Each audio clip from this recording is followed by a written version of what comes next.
leaders this afternoon to discuss how to end the budget impasse that's lasted for his entire term so far. Rauner says he wants to meet with the leaders every day to find a compromise before the current stopgap budget expires. A man shot and killed by police on Chicago's west side, accused of shooting his pregnant fiancée. Authorities say officers opened fire at Richard Grimes Sunday night late in the 4500 block of West Washington, after firing multiple shots at police. Police then began chasing him after Ashley Williams was found with a gunshot wound to the abdomen on West Adams. The woman's unborn child has died, and she is hospitalized this morning in serious condition. Illinois Congressman Danny Davis promoting a plan to try and reduce the urban violence by fighting poverty, as AM 560's David Stewart reports. 2 days after delivering the eulogy for his 15-year-old grandson killed in a shooting, Congressman Davis stood with about a dozen African-American elected officials to demand more investment in poor neighborhoods. If and when we seriously address the issue of poverty, we will see a major reduction in gun violence and homicides in the African-American black inner city community. Davis would require governments to spend 10% of their tax funds where 20% of the people have lived in poverty 30 years or more. David Stewart, NBC News Radio, Chicago. An AT&T worker is hospitalized following a shooting in Berwyn. Police say the employee was shot yesterday morning during an attempted robbery on West Park Avenue.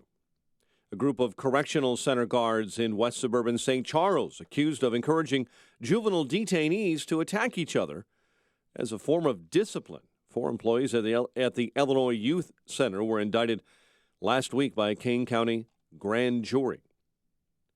And singer James Taylor will include a stop at Wrigley Field next July when he tours next summer. Taylor also announcing stops at 4 ballparks, including Fenway and AT&T Park in San Francisco.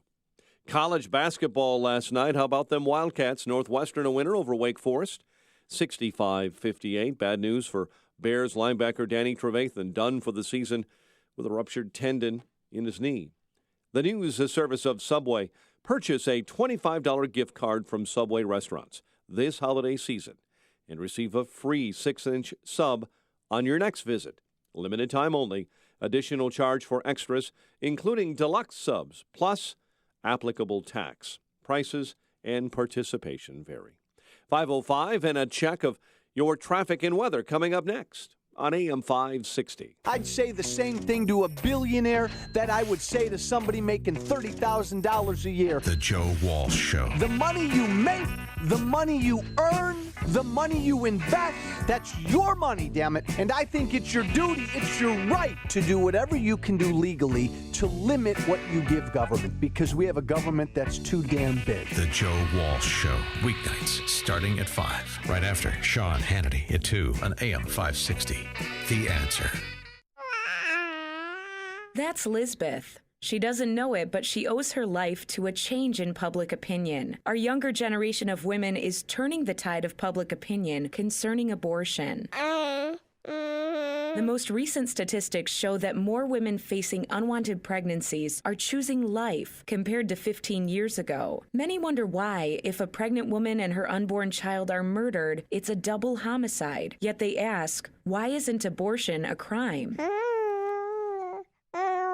More women now value life, even if their unwanted child is to be placed for adoption, because they may feel like they can never forgive themselves of an abortion, even if the law does. Lake County Right to Life, helping young women choose courage over convenience. LCRTL.org. That's LCRTL.org. Visit Lake County Right to Life on Twitter and Facebook, or call 847-223-7022. Hey, it's Mike Gallagher here to introduce you to Jack Amberg. Jack is a retired Army Lieutenant Colonel and a certified top VA loan provider who can help you obtain the perfect loan. Jack, tell us a little more about yourself. Thanks, Mike. I was both enlisted and commissioned in the military, and I'm VA certified in all 50 states. My mission is closing the loan to fit the personality, goals, and needs of my veterans. We actually underwrite our own loans, so we're a one-stop shop. Many veterans don't know the true savings of using this lifelong benefit. Tell us how you approach working working with realtors as part of the process? I work closely with my realtors. My mission with them is to close the loan as quickly and as efficiently as possible. Jack, how can we contact you? You can call me at 630-995-5244 or online at yourvaguy.com. Jack Amberg at 630-995-5244 or go to yourvaguy.com. Thanks, Jack. Banker NMLS number 698289. The Federal Savings Bank is an equal housing lender and member of FDIC. NMLS number 411500. Looking for an employment position or a career change in McHenry or Kane County? Contact Express Employment Professionals. 815-788-8556. This is Terry Greeno. My company is Express Employment Professionals. If you want to get a new position in McHenry or Kane County, we are your connection. We did it 425,000 times last year. We are the go-to company for employment. Make a change and get a position that is rewarding and fulfilling. We know the companies in this area, and we know how to match you with a position that's a good fit for you. It's simple. We put great companies and great people together. We have the companies, now we need you. Contact us. Get more information at expresshires.com. Contact the go-to company, the one that specializes in employment positions in McHenry and Kane County. Contact Express Employment Professionals. 815-788-8556. 815-788-8556. 5:08 and a check of the roads this early morning. In our AM 560 traffic center, here is Jim Talamonte. Good morning, Jim. Good morning, Mike. Things look pretty good on the expressways and tollways. The exit from the inbound Eisenhower to the outbound Kennedy has reopened. It had been closed for overnight work. A couple of crashes on the northwest side are gone. Gurnee, there is a closure of southbound Eau Plaine from Old Grand Avenue to Grand 132. That's due to a broken water main. Little road work on the outbound ride to the Bishop Ford in the left lane, 95th King Drive, but no delays anywhere right now. Traffic service for the U.S. Department of Health and Human Services. Right now, about 120,000 people are waiting for life-saving organ transplants. You can help give them hope. Get the facts about organ, eye, and tissue donation. Sign up online today to give the gift of life. Go to organdonor.gov. Traffic answers when you need them most. I'm Jim Talamonte on AM 560. The Answer. Chicago's Morning Answer starts next. Your official Chicagoland weather forecast from the aircomfort.com Weather Center, providing the right climate for business since 1935.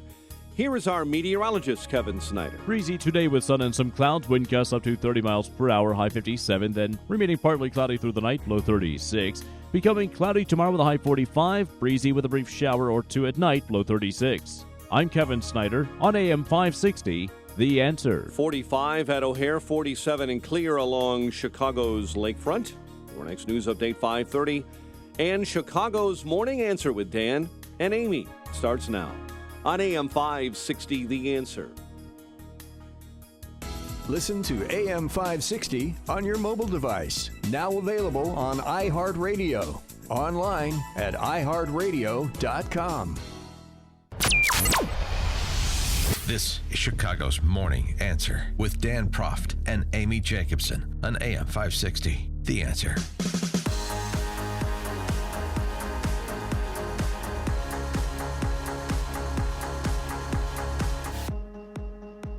Good morning, Dan and Amy. Well, look who's back.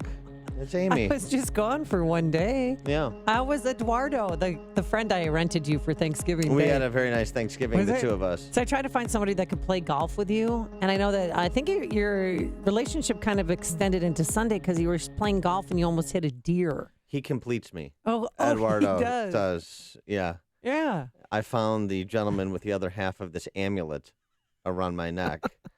And we're going to be very happy together. And you know what? Platonically speaking. No. This is all, it's on the Don't make up and this up. ugly. No, it's all about just, male companionship in a platonic way. Yeah. And I found you a Republican.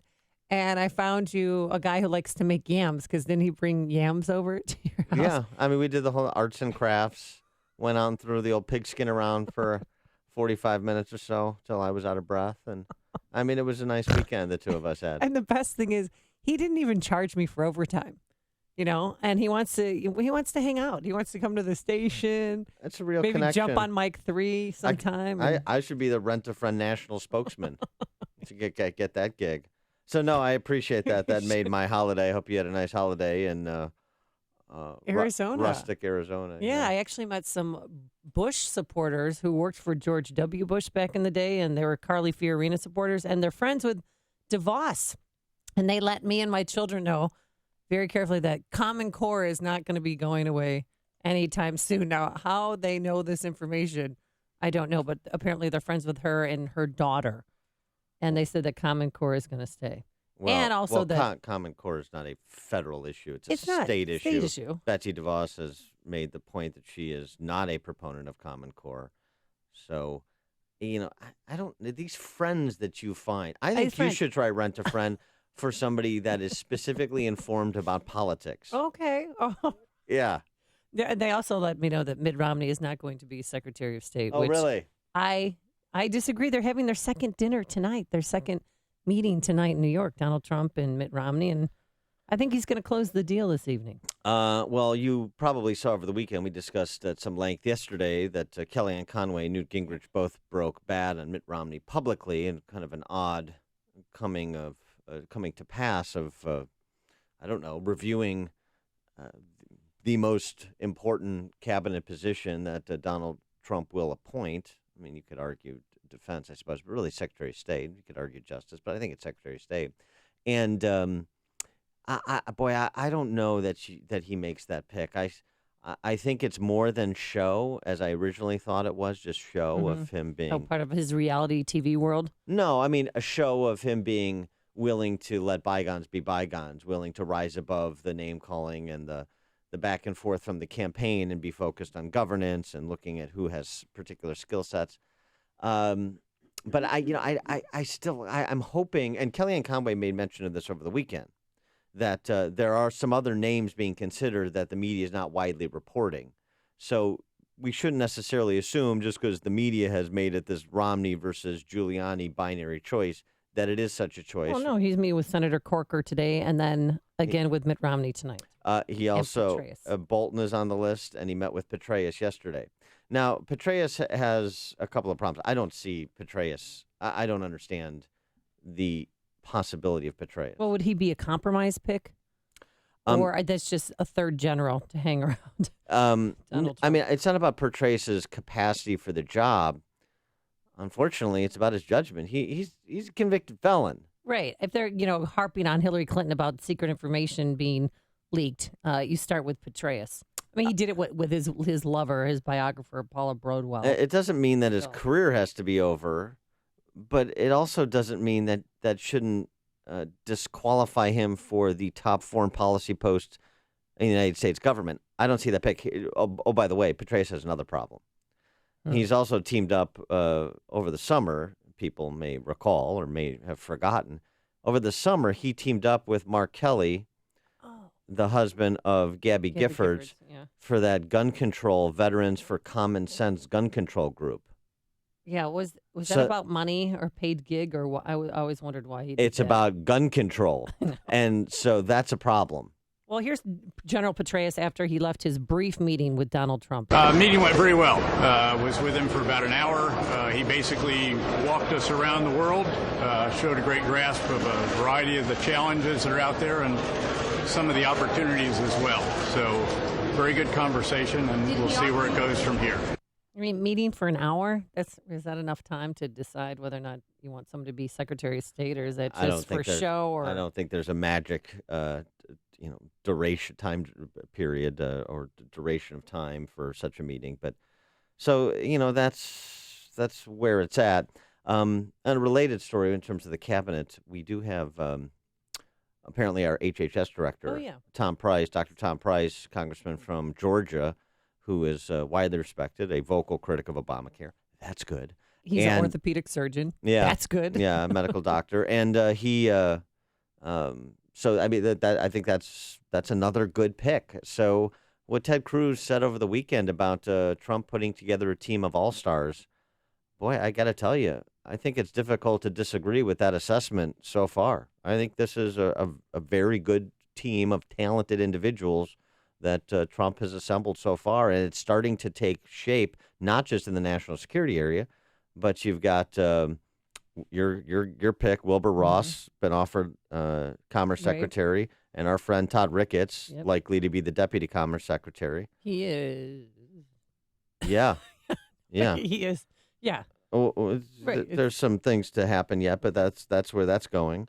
Betsy DeVos was a great pick for Department of Education. Now you got Price at HHS, in addition to continuing to round out that national security team with obviously the big picks of Defense and Secretary of State to come. Well, Defense looks like he's not going to make a bad choice there.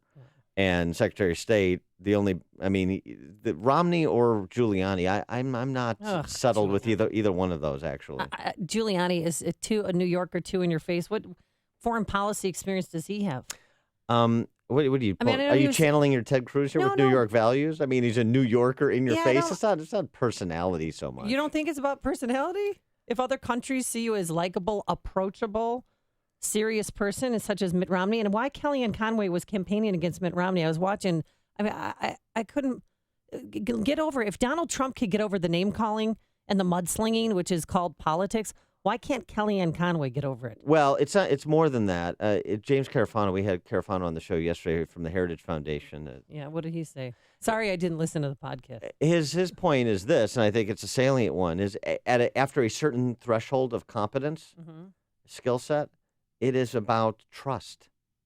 Can you trust, particularly your Secretary of State, will do the bidding of the administration when it comes to foreign policy and geopolitical decision making, or do you have concern that Secretary of State could go rogue? This is not to say that Secretary of State or any other cabinet official should be yes man, should do things that are wrong.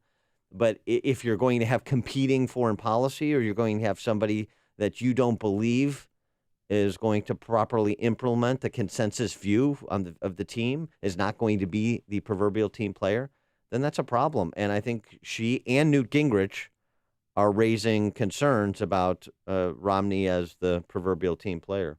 Dave and Racine, you're on Chicago's Morning Answer.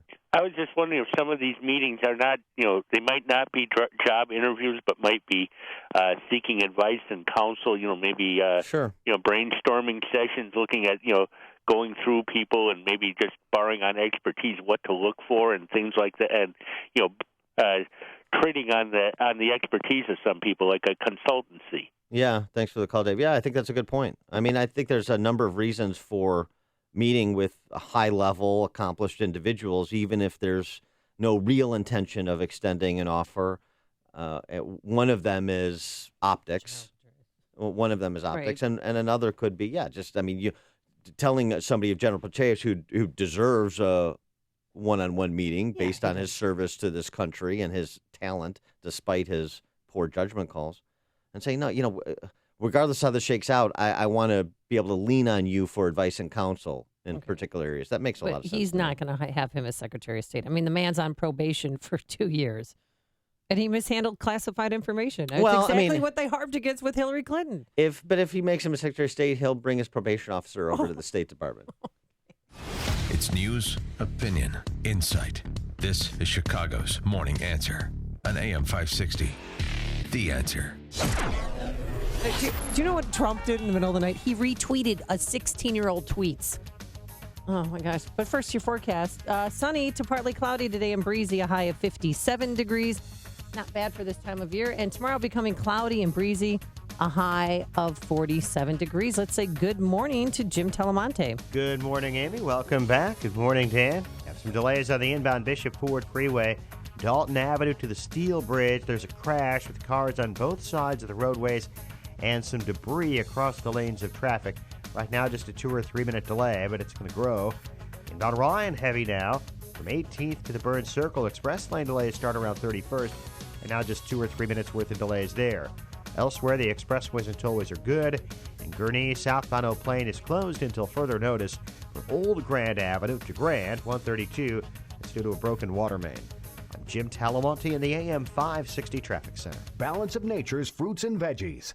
I've had 10 major surgeries, including 3 brain surgeries. And I have extreme rheumatoid arthritis, lupus, and fibromyalgia. And I wanted to let him know that his Balance of Nature have helped boost my immune system so much because I'm on injectable medications for the rheumatoid, and they bring down your immune system. Since I've been taking Balance of Nature, I haven't gotten a cold, nothing.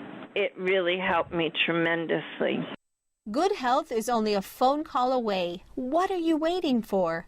Don't miss your opportunity to get a free month's supply of Balance of Nature. Call 1-800-2468-751. That's 1-800-2468-751. Or go online to balanceofnature.com. Use promo code CHICAGO. AM 560, The Answer. Dan and Amy, Amy, you are back in time for Giving Tuesday. That's correct. For Cyber Monday, Black Friday, Cyber Monday, and Giving Tuesday. Yeah, so after you've dusted yourself off from your tussles over video games on Black Friday and yeah, right, max out your credit cards on Cyber Monday, now you can do some good here. It's the time that we start our 2016 Food for the Poor campaign. If you've been a longtime listener to this station, you know that we do this every year during the Christmas season, and this year we're helping raise money to support a great charity. That charity is Food for the Poor. And Food for the Poor has been around a long time, Dan, since 1982. And what they do is really simple. They work to make sure food, medicine, clothing, water filtration supplies, and other relief resources get directly to those who are in need. And they do this by working with churches and relief agencies on the ground in places like Haiti and Guatemala. Right. That's where we're focusing our campaign this year is Haiti and Guatemala. Both are countries ravaged by political dictatorships. The Duvaliers and Aristide in Haiti, Sosa in Guatemala, the military dictatorship there.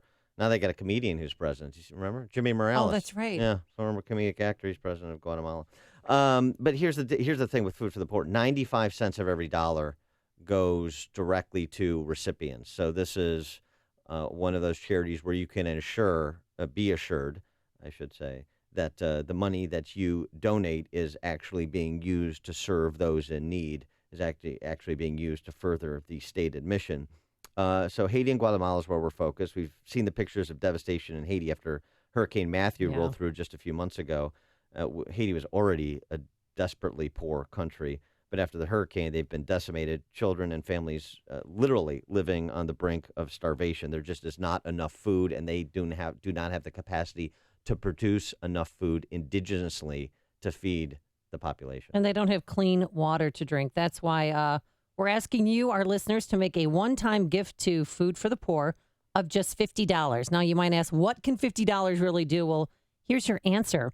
For $50, you can provide food for an entire year and water for life, believe it or not, for a child in Haiti or Guatemala. It is just $50.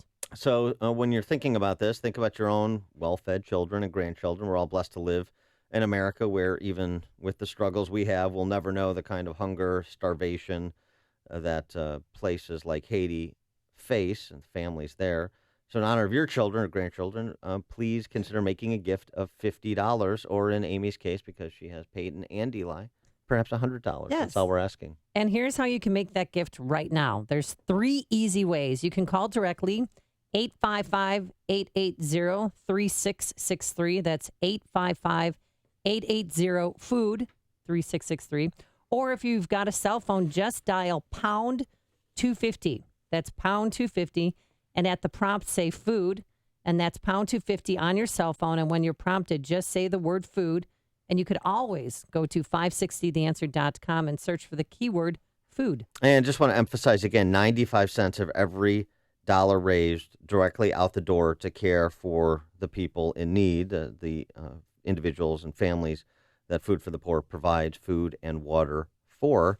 One other important note here, if you're a business owner, if you're a marketing manager, if you make marketing decisions for a business of any size, listen up. We've got a program very similar to the program that we ran last year.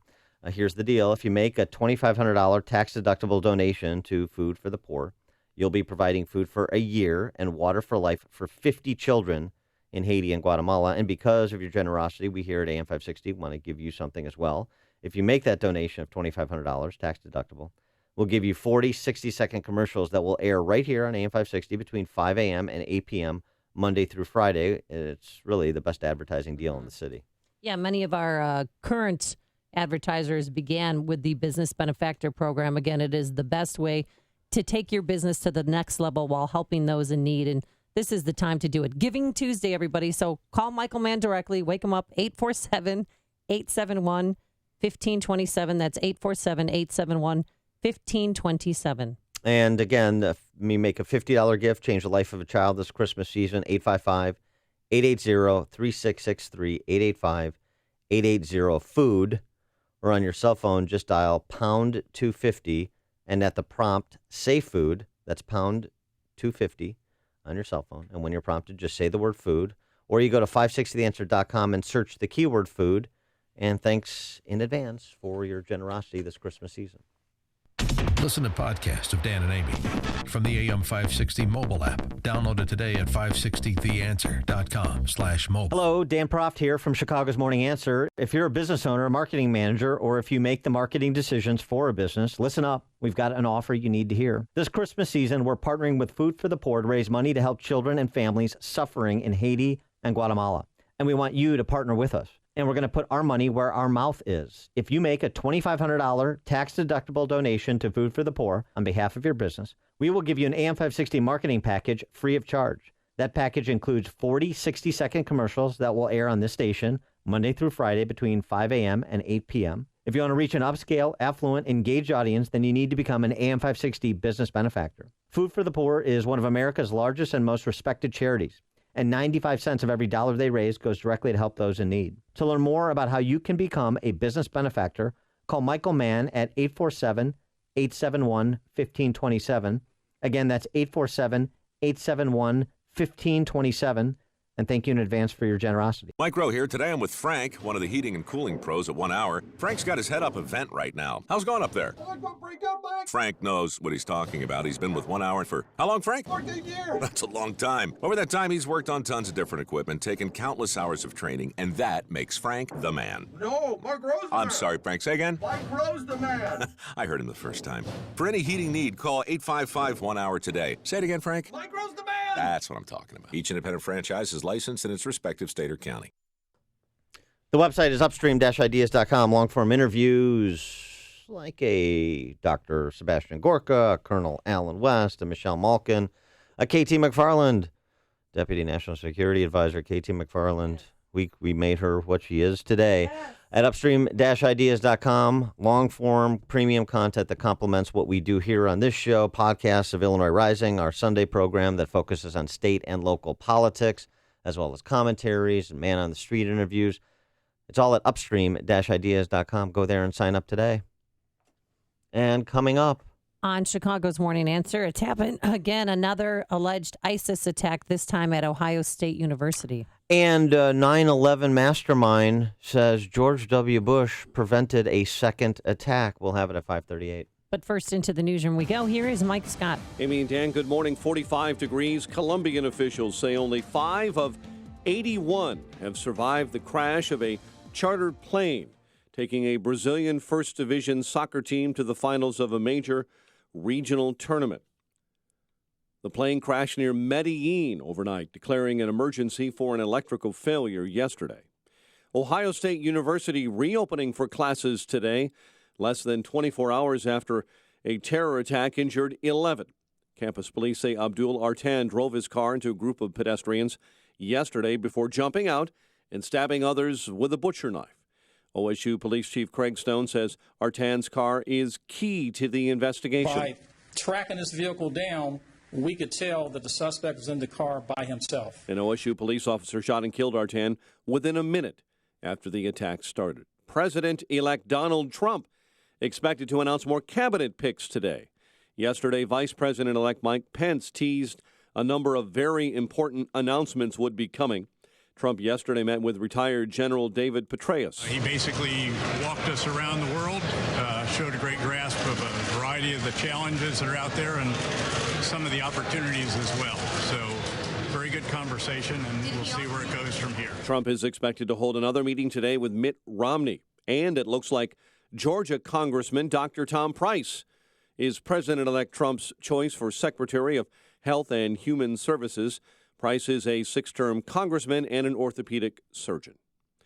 While an approaching strong storm is a glimmer of hope for firefighters battling wildfires in the south, officials warn there is a potential downside. Storms are bringing with them high winds, which topple dead trees, posing a threat to firefighters. Well, that's a problem for Pigeon Forge Mayor David Ware, who says wildfires are already engulfing parts of his East Tennessee city. Workers at O'Hare are expected to go on strike today. Hundreds of employees organized by SEIU are rallying for a $15 an hour minimum wage. Governor Rauner is expected to demand another meeting with the 4 legislative leaders, Democratic and Republican, this afternoon in Springfield to discuss how to end the budget impasse that's lasted for his entire term so far. Chicago sports. Bear linebacker Danny Trevathan done for the season with a ruptured tendon in his knee. College baskets last night, Northwestern a winner in the ACC Big Ten Challenge, 65-58. The news, a service of Subway. It's time to celebrate the season and enjoy a holiday spread catered by Subway restaurants, featuring giant subs, sandwich platters, and sides. Make the holidays happier. Place your order today. Catering and giant sub orders must be placed 24 hours in advance. 5:33, a check of traffic and weather on the way next on AM 560. Christmas is less than a month away, and this year, give the gift of sunshine. Grab your passport to paradise and join Dan Proft, Amy Jacobson, and Joe Walsh at Secrets Cap Cana Resort and Spa in beautiful Punta Cana. It's an unlimited luxury adults-only resort with all the amenities you can imagine. Give this trip as a gift to a loved one or treat yourself this holiday season. Visit 560theanswer.com and search for the keyword passport. This hourly segment is brought to you by Papa Nicholas Coffee. Papa Nicholas, best beans, best roast, best coffee.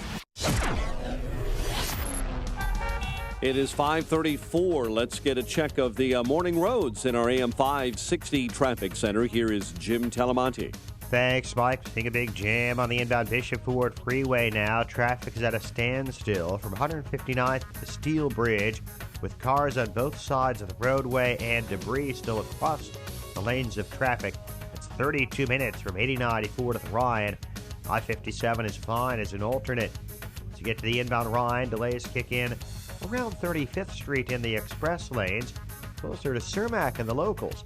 18 minutes, 95th to downtown, outbound fine at 15. Edens to Kennedy are fine for now. On Eisenhower, couple of slow pockets. 31 minutes, Thorndale to the Loop. Stevenson has a 1 or 2 minute delay, Harlem to Central. Traffic service of the 89-cent pancake deal at Burger King. Want to sweeten up your commute? Get to Burger King breakfast with a 3 for 89-cent pancake deal today. This is an unheard of breakfast deal. Hot, fluffy, golden pancakes served with a side of syrup for limited time. Participation varies. Traffic answers when you need them most. I'm Jim Talamonte. AM 560, The Answer. Chicago's Morning Answer continues next. Your official Chicagoland weather forecast from the aircomfort.com Weather Center. Sunny to partly cloudy today. Breezy. We will top out at 57, then tumble to 36 overnight. Coming cloudy and breezy tomorrow, high 47. Currently 45. Next news at 6. Chicago's Morning Answer with Dan and Amy continues next on AM 560, The Answer. This hourly segment is brought to you by HealthQuest Radio with Dr. David Kolbaba. HealthQuest Radio is heard Saturday mornings at 11 o'clock here on AM 560, The Answer. Good morning, Dan and Amy. We're going to get to the attack in Ohio State yesterday, but this is a nice lead into that. Mm-hmm. New memoir by James E. Mitchell. Enhanced interrogation inside the minds and motives of the Islamic terrorists trying to destroy America. And Mitchell details in part in his book his questioning of 9/11 mastermind Khalid Sheikh Mohammed. And Mohammed offers apparently some gripping details, according to this Mark Thiessen piece in the Washington Post, about how he personally carried out the beheading of Wall Street Journal reporter Daniel Pearl. He also says this about George W. Bush. You ready for this? Okay. That George W. Bush prevented a second attack after 9/11 because of his response to 9/11. Mohammed said that he expected the United States to react the same way they reacted to the 1983 bombing of the Marine barracks in Beirut, which is to, quote, turn tail and run. He thought they'd treat 9/11 as a law enforcement matter, just as we had the bombings of U.S. embassies in Kenya and Tanzania, as well as the USS Cole in Yemen, arresting some operatives, firing a few missiles into empty tents, but otherwise leaving KSM free to plan his next attack. Then Mitchell writes, then he looked at me and said, how was I supposed to know that cowboy George Bush would announce he wanted us, quote, unquote, dead or alive, and then invade Afghanistan to hunt us down? Mitchell continues, KSM explained that if the United States had treated 9/11 like a law enforcement matter, he would have had time to launch a second wave of attacks. He was not able to do so because al-Qaeda was stunned by, quote, the ferocity and swiftness of George W. Bush's response. Oh, wow. So when he got there with the megaphone at ground zero and made a claim that to fight back, they were listening to him. Well, they certainly, yeah. Well, more important than listening, they were watching what was done, including Afghanistan and then ultimately Iraq. So, boy, there's a lot of piling on of George W. Bush, and there's legitimate areas to do it in terms of his 8 years as president of the United States. But in terms of the 9/11 response, don't believe some rank and file Republican. Don't believe neocons. But do you believe KSM? Khalid Sheikh Mohammed, the 9/11 mastermind, when he says what he was planning and what he expected and how George W. Bush's response changed what he suggested he would do? I mean, changed what he thought he was going to do. Now, I suppose people could always argue, try and get in the mind of KSM and psychoanalyze him. Well, this is his way of trying to goad those conservatives to continuing their Islamophobia and their interventionist policies so as to generate, and their name calling, because that's what really radicalizes young men into jihad. That's the forever argument of the left. But boy, oh boy, it's really interesting to hear what KSM has to say about what they were planning and how the response from George W. Bush changed what they could do. And the name of that book again? The name of the book is Enhanced. It's hold on a second, okay, I've got it here. But it's we'll get emails all day, Dan, if we don't remind people what the title of the book is. It's and this is just excerpts from it that Mark Thiessen has in the Washington Post. Enhanced Interrogation Inside the Mind and Motives of the Islamic Terrorists Trying to Destroy America. So we'll effort, of course, to get James Mitchell on the show to talk about this in more detail. But the exchange between him and Khalid Sheikh Mohammed about this matter is pretty provocative. Yeah.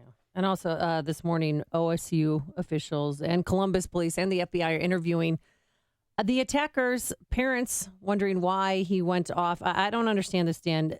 The guy's name is Abdul Razik Ali Artan. He had Facebook postings prior to yesterday's attack, and police are still deciding whether this was an act of terrorism. I mean, on his Facebook page, he just spoke of grievances about being a Muslim and how hard it is. He struggled to find a place to pray in peace on the large campus.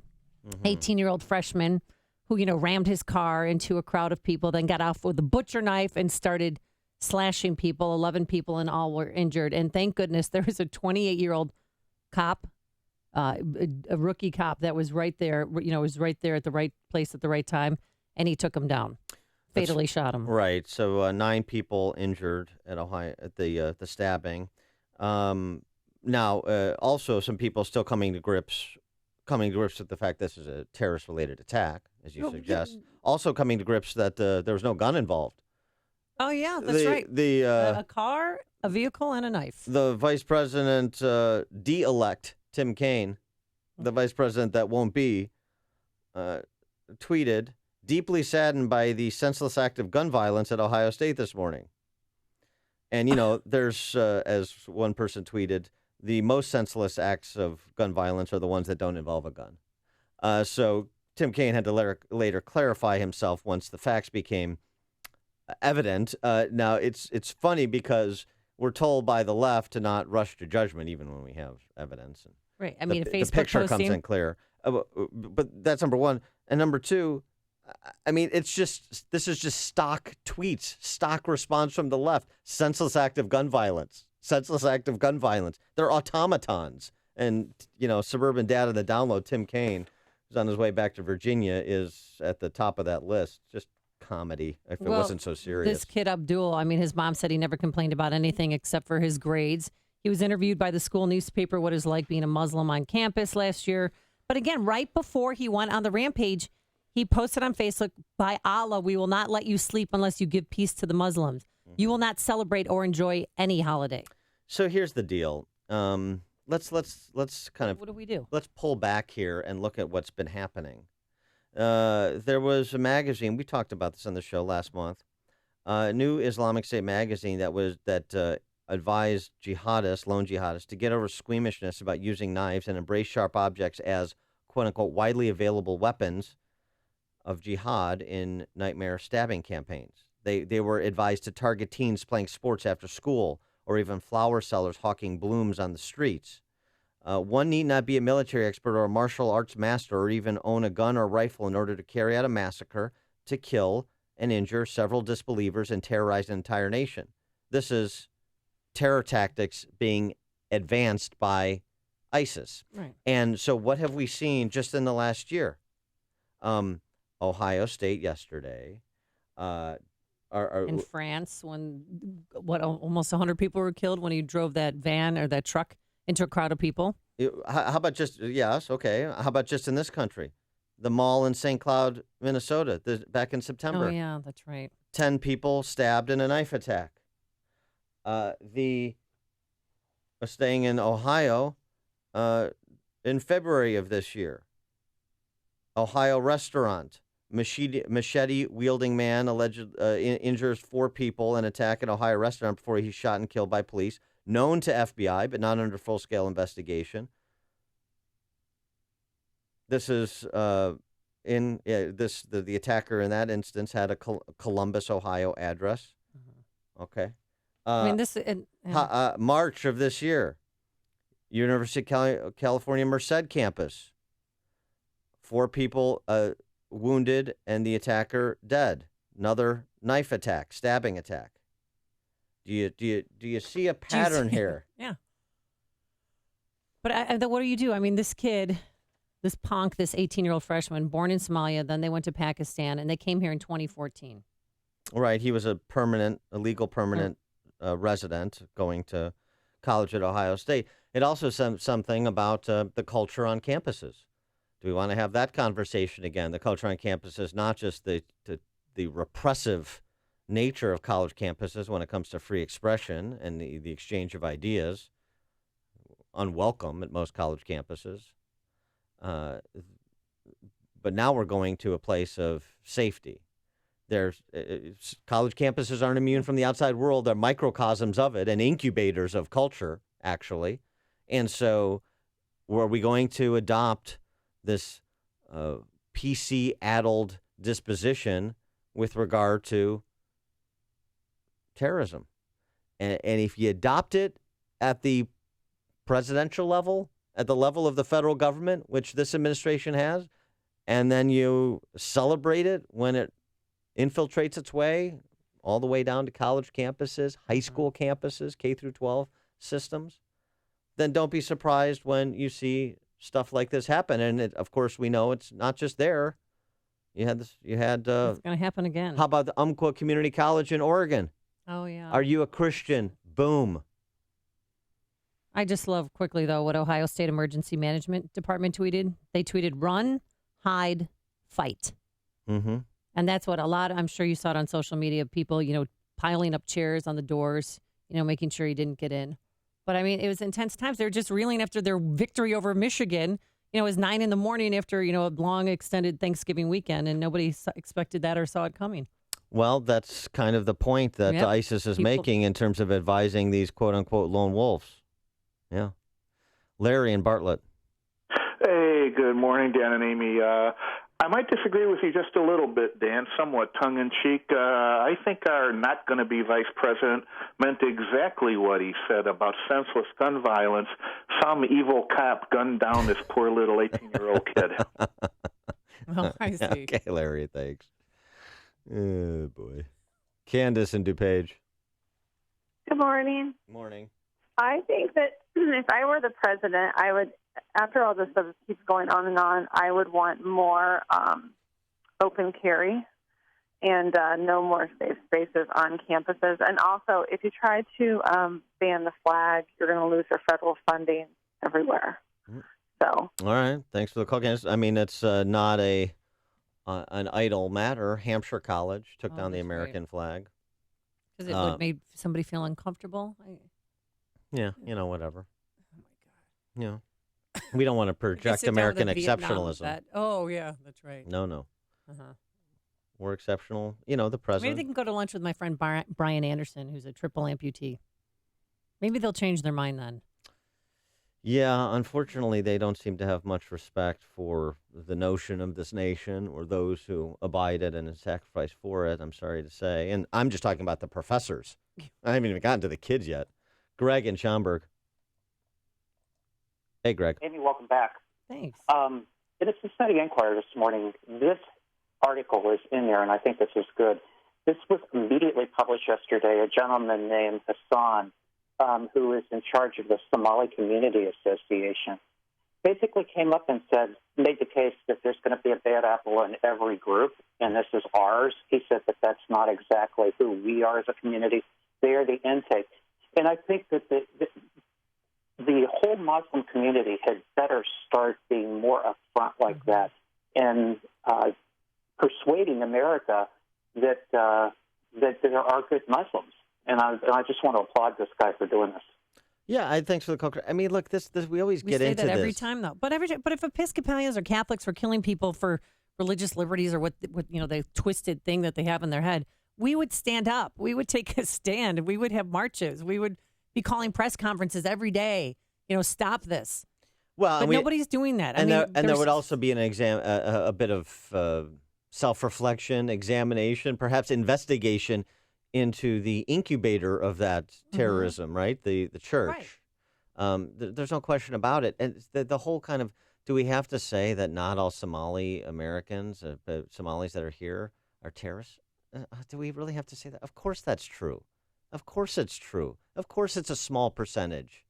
I mean, we say this all the time. The problem is a small percentage of a big number is a big number that can do big damage, that can inflict big casualties.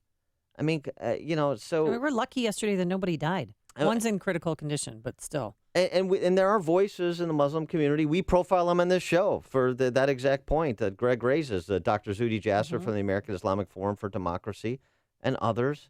This is a fight against political Islam, those who seek to impose Islam as a system of governance. It's not about people's religious freedom. It's not about people worshiping how they see fit.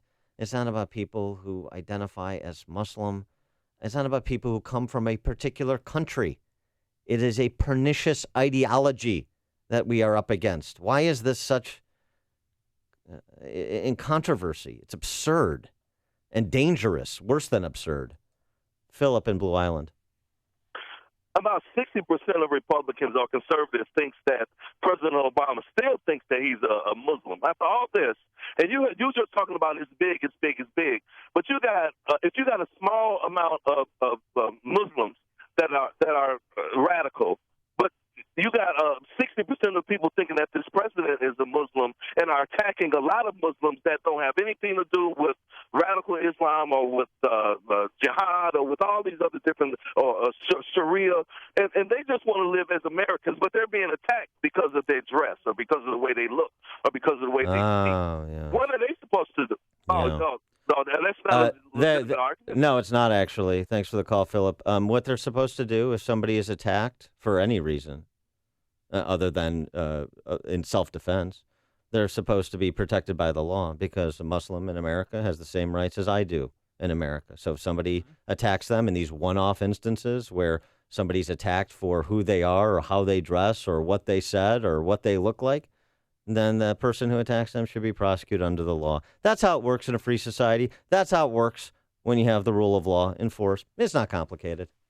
The more you listen, the more you'll know. This is Chicago's Morning Answer. Morning Answer on AM 560. The Answer. Signature Bank is Chicago's fastest growing independently owned business bank. It's a bank where relationships still matter. Signature Bank knows your name and your story. I'm Dan Proft, and I know this because Signature Bank is my business bank. I'm Chris Veldman of ServiceMaster DSI, the largest ServiceMaster franchise in the United States and a customer of Signature Bank. In our business, we respond to disaster, and we never know when disaster will strike, whether it's flooding in Louisiana or a house fire in Chicago. Not all banks understand that need for flexibility, but Signature Bank does. That's why we consider them so much more than a bank. They have been our business partner since 2006, when their three co-founders, Mick, Kevin, and Brian, started the bank. Signature Bank is a key part of our growth strategy at ServiceMaster DSI. Signature Bank is looking for their next success story. Learn more about turning your business vision into reality. Visit signature-bank.com. Signature Bank, helping local businesses succeed. Member FDIC, Equal Housing Lender. Christmas is synonymous with kids. But this year, thousands of children of incarcerated moms or dads won't have a reason to celebrate. That's why we need your help. Thanks to Prison Fellowship and its Angel Tree program, Christmas gifts and the gospel will be delivered to approximately 300,000 children of moms and dads who are in prison. This year, we still have about 29,000 children not assigned to a local church for Christmas. That's why we need your help to close the gap. Would you consider donating to Angel Tree by going to prisonfellowship.org/angel?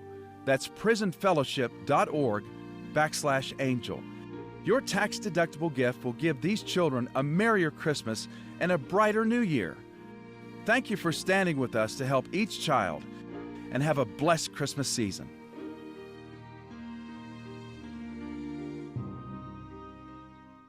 The most recent U.S. Supreme Court decision on the Affordable Care Act made one thing certain. We will all have to deal with this ever-changing law until at least 2017. If you're tired of calling a bureaucrat at an 800 number to help you navigate Obamacare, then you need a local expert on your side. That's right, your own health insurance mentor. C. Stephen Tucker from healthinsurancementors.com is someone I know and trust. He's a 20-year licensed broker who's been educating AM 560 listeners on the Affordable Care Act for the last 5 years. Thanks, Dan. From now until January 31st, you cannot be denied coverage based on a pre-existing condition. Aetna, Coventry, United Healthcare, and Harkin Health no longer offer health insurance subsidies even if you qualify. One company still does, and they still offer plans that provide access to Northwestern Memorial, University of Chicago, and Rush University Medical Centers. Call me. I can help. Thanks, Steve. How can our listeners get in touch with you? They can visit healthinsurancementors.com or call me directly at 630-674-1551. That's 630-674-1551. No matter what type of business you're in,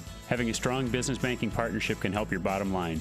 I'm Jeff Boundy, president of Cornerstone National Bank and Trust Company. We strongly believe that trust, service, and relationship are the cornerstone of a successful business banking partnership. Customers like Robert Weissite of Robert C. Weissite Company agree. I appreciate the depth of experience my Cornerstone banker brings to the table. Last June, we located a building we wanted to buy for expansion. My Cornerstone banker walked me through everything I could expect to face in advance, from the letter of intent all the way through the day of closing. It went very smooth and predictably and with low stress. He had been through this type of transaction many times, and his years of experience helped me make my purchasing experience predictable, efficient, and successful. Thanks, Bob. Please visit cornerstonenb.com, or I invite you to give me a call at 847-654-3000 to explore a business banking partnership. Equal Opportunity Lender, member FDIC. It's the busiest time of the year. So much to do. Plan this, schedule that, fit this in, drive here, drive there. And on top of it all, you're in charge of planning your company's holiday party. How are you going to get it all done? Well, there's one thing you can take care of quickly, easily, and deliciously. Call Belvedere Events and Banquets in Elk Grove Village and place your holiday catering order. You can pick up or have them delivered to your corporate office, home, or wherever. And if you need a place to have your party or event, Belvedere Events and Banquets can take care of that too. From 50 to 1,000 guests. To make your holiday event a great success, unique, special, and easy to plan, log on to BelvedereBanquets.com and take a peek at their amazing menu or call them at 847-534-0600. Belvedere Events and Banquets in Oak Grove Village. Book your catering by January 1st, 2017, and you'll get $25 off a $250 or more order. BelvedereBanquets.com or call 847-534-0600 and leave your holiday party planning to them. It's that wonderful time of the year when you get to reconnect with family and friends, to celebrate, catch up, and have fun. At Augustino's Rock and Roll Deli, they call that FaceTime. And whether it's around your table or theirs, Augie's has been helping families and friends celebrate this busy and exciting season with great food at a great price for almost 40 years. Dine on fresh-made signature subs, hefty and fully loaded with the highest quality meats and cheeses. Or try the homemade Italian beef sandwiches, hand-rolled meatballs, burgers, pizza, and fresh salads. Eat in surrounded by authentic rock and roll memorabilia and enjoy the soundtrack of your glory days. Or pick up and go. Augie's offers fast, fresh, affordable food designed to make your special time with family and friends simple and easy. Augustino's Rock and Roll Deli in Carroll Stream or West Chicago. Get your party started now. Check out the extensive holiday catering menu at Augie's at augustinos.com and make FaceTime happen with Augustino's Rock and Roll Deli. Change in the market shouldn't be a surprise to anyone. In fact, since World War II, we've seen a correction on average about once every 18 months. That's why Arlington Capital Management developed proprietary tools that help them to see what's beyond your investment horizon. Like an experienced ship captain uses tools to avoid stormy weather, Arlington Capital Management uses tools to guide you through market corrections before it's too late and help us decide when to capitalize on opportunity. Call Arlington Capital Management today at 855-471-5796 to learn how their active management systems can help you. Each day, they actively explore the market, our economy, and all the variables that affect your investments. Stormy markets never cloud their vision. The professionals at Arlington Capital Management use their tools and experience to guide them. Call Arlington Capital Management today at 855-471-5796 for a financial review. The number again is 855-471-5796 or learn more at arlington-capital.com. Coming up on Chicago's Morning Answer. The left decries voter ID laws, but then says voter suppression was afoot in Wisconsin. We'll unpack that at 6:06. And Congressman Danny Davis has a new plan to fight violence. But first, into the newsroom we go. Here's Mike Scott. Well, hair workers expected to walk off the job today as the governor wants another meeting with legislative leaders. Illinois hosts NC State tonight in the ACC Big Ten Challenge. WIND Chicago News Time, 6 o'clock. Fox News Radio. I'm Dave Anthony. Heavy rain and mud made it a tough rescue, but they've found 6 survivors in the wreckage of a plane that crashed in Colombia, a soccer team among the passengers. Fox's Simon Owen details the disaster live. Dave, 75 people killed in the crash, according to Colombian officials. This chartered plane was flying almost half the length of South America from Santa Cruz, Bolivia, to Medellin, Colombia. It crashed shortly before it was due to land. Colombian investigators con quien compartimos un documento en el cual saying they're looking at perhaps an electrical fault, also suggesting the plane might have run out of fuel.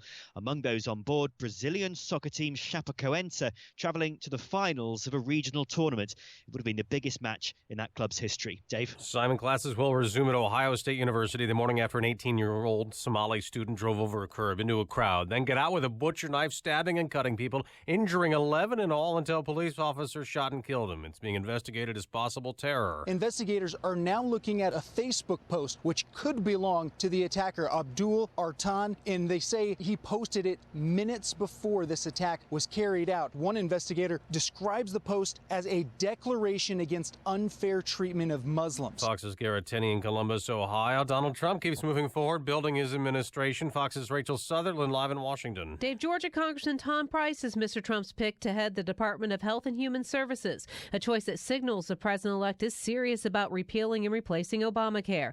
Congressman Price supports scrapping Medicaid expansion, insurance subsidies, and the individual mandate.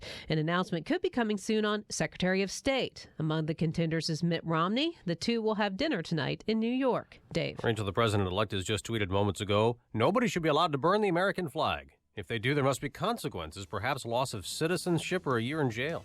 Fox News Radio, fair and balanced. Clear and 45 degrees. 6:02 is our time on AM 560. The Answer. Good morning. I'm Mike Scott. Workers at O'Hare could walk off the job today. Hundreds of employees organized by SEIU are rallying for a $15 an hour minimum wage. O'Hare is one of 20 airports across the country where there will be demonstrations. Governor Rauner wants another meeting with the four legislative leaders, Republican and Democrat, this afternoon to discuss how to end the budget impasse that has lasted his entire term so far. Still standing in the way of a compromise is Rauner's insistence that lawmakers pass several of his so-called reforms before he'll agree to any budget that may include a tax increase. Two are dead following a shooting on Chicago's South Side. Police say a teen and another man were found shot to death last night inside a vehicle near 45th and Walcott. A man shot and killed by Chicago police on the west side is accused of shooting his pregnant fiancée. Authorities say officers opened fire at Richard Grimes Sunday in the 4500 block of West Washington after he fired multiple shots at police. Police began chasing him after Ashley Williams was found with a gunshot wound to the abdomen. The woman's unborn child died at a later time after that woman was taken to the hospital in serious condition. An AT&T worker hospitalized following a shooting in Berwyn. It happened in the 6300 block of West Park Avenue. Police are holding several suspects after a manhunt that followed shots being fired at police near Midway Airport. No officers were injured yesterday when someone reportedly opened fire from inside a car in the 6100 block of South Colmar. SWAT team search of the West Lawn neighborhood led to the arrest of several people, but police have not yet released more details. Chicago sports. College basketball, Northwestern a winner in the ACC Big Ten Challenge over Wake Forest, 65-58. And the Bears will be without linebacker Danny Trevathan for the rest of the season, done with a ruptured tendon in his knee. The news service of Subway. Head into Subway to get the Reuben.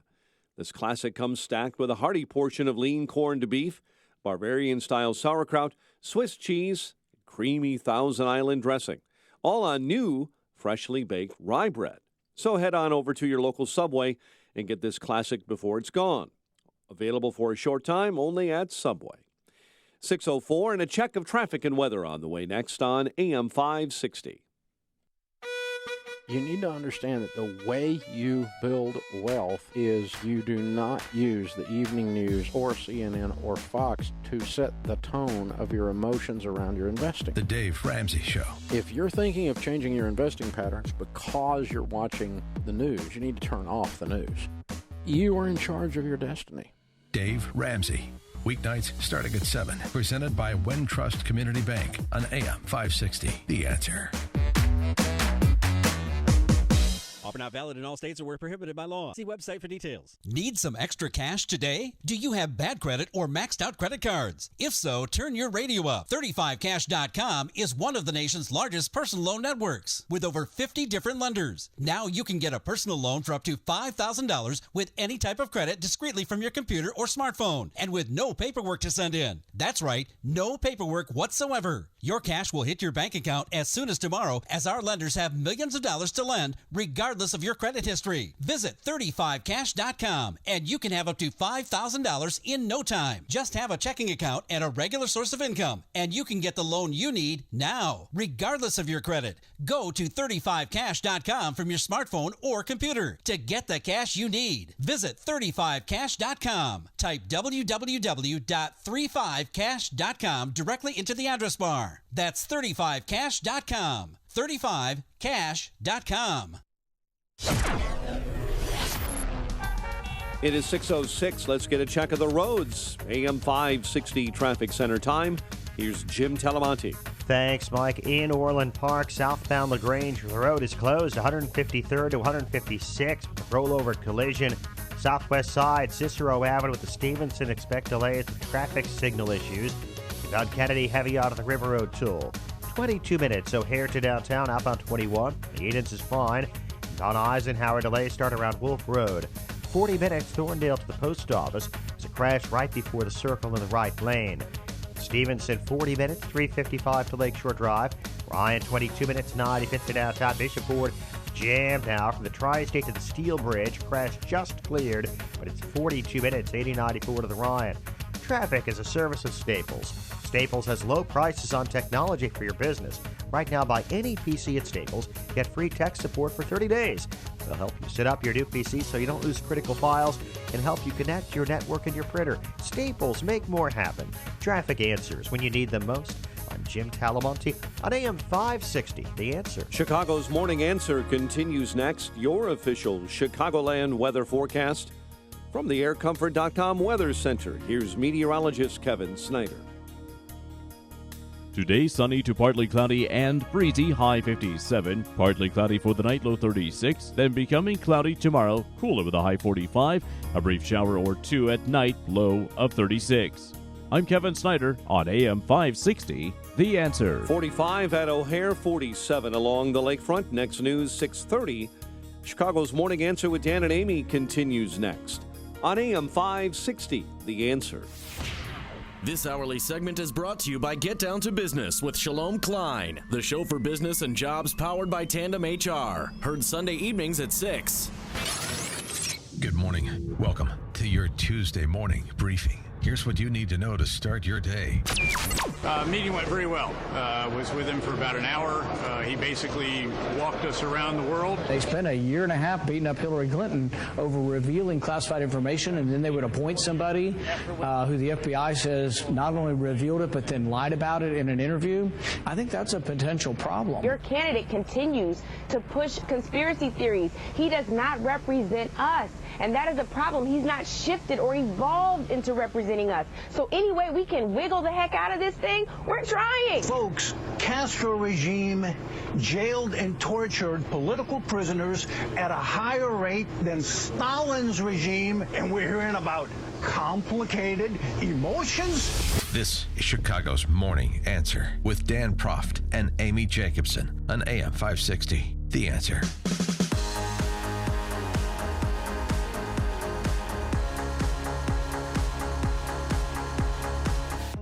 Good morning, Dan and Amy. You know, it's just been not even 4 weeks since the election, and they're still in this celebratory phase, and I just want to enjoy the complete crack up of the left, the hypocrisy on display of the left. I want us to applaud wonderful choices for important cabinet posts that are being made by this president-elect and his transition team. But then, you know... you can't, Dan. Well, I can do that, but it's being blunted by some of what Donald Trump is tweeting. I mean, we knew this would come to pass. I just was hoping we'd wait a little bit before we had to get into some of these matters. Because there's breaking news this morning, a breaking tweet. Yeah, breaking tweet. You ready? Do it. Come on, drum roll. Donald Trump tweeted just a few minutes ago, nobody should be allowed to burn the American flag. If they do, there must be consequences, perhaps loss of citizenship or a year in jail. Do you agree with that? 312-642-5600, turnkey.pro answer line, 64636DA, turnkey.pro text line. Do you agree that no one should be allowed to burn the American flag? It should be illegal, punishable by loss of citizenship. Or a year in jail, perhaps, he tweeted. Yeah, I'm going to take away your U.S. passport if you burn a flag. Well, that would be worse than your passport. It is your citizenship, not your right to travel, your right to be here. Well, if you leave, can't come back in. Passport. So there's a distinction to be made between patriotism and jingoism, and that distinction is lost in that tweet. Also, it's just worth noting, in terms of thinking about that question about burning the American flag, there is a 1989 Supreme Court case, Texas v. Johnson, in which the majority held that laws against desecrating the flag were invalid and unconstitutional, and included in that majority on the high court was one Justice Antonin Scalia. Yeah. Mm-hmm. It is a freedom of expression. It's covered under the First Amendment right to burn the flag. That's your freedom of expression, and it is legal. And you can't just come out and tweet perhaps a loss of citizenship or a year in jail. You know what this reminds me of? Well, you can do it. It just happened. Well, what this reminds me of is women who got abortions. Oh, they're going to have to pay for getting abortions. Even in the past, they're going to have to pay for it. Maybe some jail time.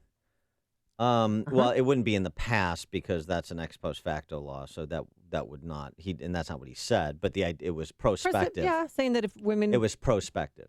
Received abortion, then you should spend some time in jail. But prospectively, if you're going to outlaw abortion, then you attach criminal penalties, and then of course you walk that back in during the campaign. That was my knee jerk reaction to that was a comment about abortion. He's unhinged. This is another example of why he needs to get his Twitter account shut down or taken away. Because for 2 weeks before the election, he was not in control of his Twitter account, and he should not be in control now. Well, I don't know about that, but I do know that Donald Trump is a 70-year-old guy, and you're not going to turn him into something he's not, and you're not going to take his Twitter account away because, you know why? Why? Because he's president-elect. So whatever he's done over the last 18 months, it worked. Now, did it work in spite of some of his judgment calls? Yeah, I think so. So I don't know that everything is that winning this election is an endorsement of everything he says or does. But I suspect that you will wrestle that Twitter account from his cold, dead hand, and that's the only way you're going to get control of it. I just wish, this is kind of apropos of nothing except just continuing to kind of fuel the patriotic fervor associated with his victory. But again, I think a distinction needs to be made between patriotism and jingoism. And you have a lot of veterans, of course, who served this country with great distinction who would also oppose what Donald Trump is saying. There are people who believe that desecrating the flag should be illegal. Okay. But it's been litigated to the highest level already. Well, but there are things that were settled law by the Supreme Court that became unsettled law. The Supreme Court has reversed itself in a number of areas, and in a number of areas that it was good it reversed itself. Now, the 1989 decision, Texas v. Johnson, was a 5-4 decision. So could a different court rule on the desecration of the flag differently? Well, sure, it's possible. 312-642-5600 is our turnkey.pro answer line. Dan in Round Lake, you're on Chicago's Morning Answer. Hello, how are you doing today? Hey, Dan. Now, about burning the flag, it's as simple as this. We stand for the Pledge of Allegiance, and we face the flag. We're saying allegiance to the United States of America and everything it stands for. We kneel to the fallen. This idea that it's okay to burn the flag, I say there should be a penalty for it, and what it should be is an educational one. The person that's caught doing it has to work in a VA hospital as a volunteer helper for 30 days. He has to help those who are wounded veterans, or work in a cemetery where veterans have been buried and have to care for the graves of those people and be educated on what the hell that flag stands for. We have too many college-educated idiots who have been indoctrinated into thinking America and the flag is something bad. Yeah. They need to be re-educated in the truth. Thanks for the call, Dan. I certainly like the sentiment. I don't like any type of penalty associated with freedom of expression. But, the idea that should be part of, say, I don't know, a K through 12 curriculum in addition to whatever is being taught in the home, I certainly could support that. And I like the idea of the volunteerism at a VA hospital or interacting with veterans, particularly in a time where people have less interaction with veterans because, you have an all-voluntary military, and it's just a very small percentage of men and women, American men and women, who enlist and defend this country. Mm-hmm. And back to flag burning, I don't like it, but it's their constitutional right. And the flag burners that I've met are anarchists who don't want to follow any law and order anyway. Yeah. They want to be different. It's the look at me mentality. Oh, look. Well, that's right. Burning American flag. Get me on TV. I remember covering this in Cedar Rapids at KGAN when they overturned the decision and people were up in arms. And then people went to the Pentecrest at Iowa City and started burning flag after flag after flag because they could. And it was the in-your-face mentality. Yes, just to get on TV. You have a right in this country to be obnoxious as long as you're... Yeah, you do. You have a right to be narcissistic. You have a right to be a moron as long as it's particularly self-regarding and you give other people the right not to be any of those things. Tom in Deer Park. According to the U.S. flag code, the proper way to dispose of an American flag is to burn it. Yeah, That's but that's how it's done. I know that, Tom, but The president here that's going to start discerning intent. I would never burn a flag, but that's the proper way to do it, and the veterans groups do it all the time. So now we're getting into thought policing, which is vintage Donald Trump. No, but they do it at the American call, Legion. It's not in a public forum for people to celebrate the burning of the flag. I mean, that's part of tradition. If a flag is tattered and old, you burn it. That's how you dispose of it. Yeah, I mean, part of Tom's argument, though, about getting into intent and saying, well, this is in protest of and subversion of the U.S. government as compared to, a sacred ceremony to properly dispose of the symbol for freedom that the American flag is. Those are different things, but it does get into murky territory, which is why, in part, you had originalists like Antonin Scalia side with the majority in the Texas v. Johnson case. I mean, there's, a reason for it. Jerry in Homer Glen. Good morning. Morning. There's other ways to prevent these people from doing these things. We have laws on the books like inciting a riot, disrupting the peace. You can arrest them for any of those things. Just get them off the street and make them think twice about doing something like that again. Okay.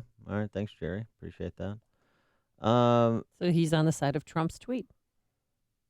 Perhaps. No, he's not on the side Okay. of Trump's tweet. He's saying that, if you're protesting on the street, if you're engaged in incitement to riot or disorderly conduct, jeopardizing the public safety rather than focusing on an expressive act like a flag burning or desecrating the flag or so forth. I mean, I guess the perspective is if our partners in peace in Iran can do it, then I guess. Oh yeah. I guess everybody can do it.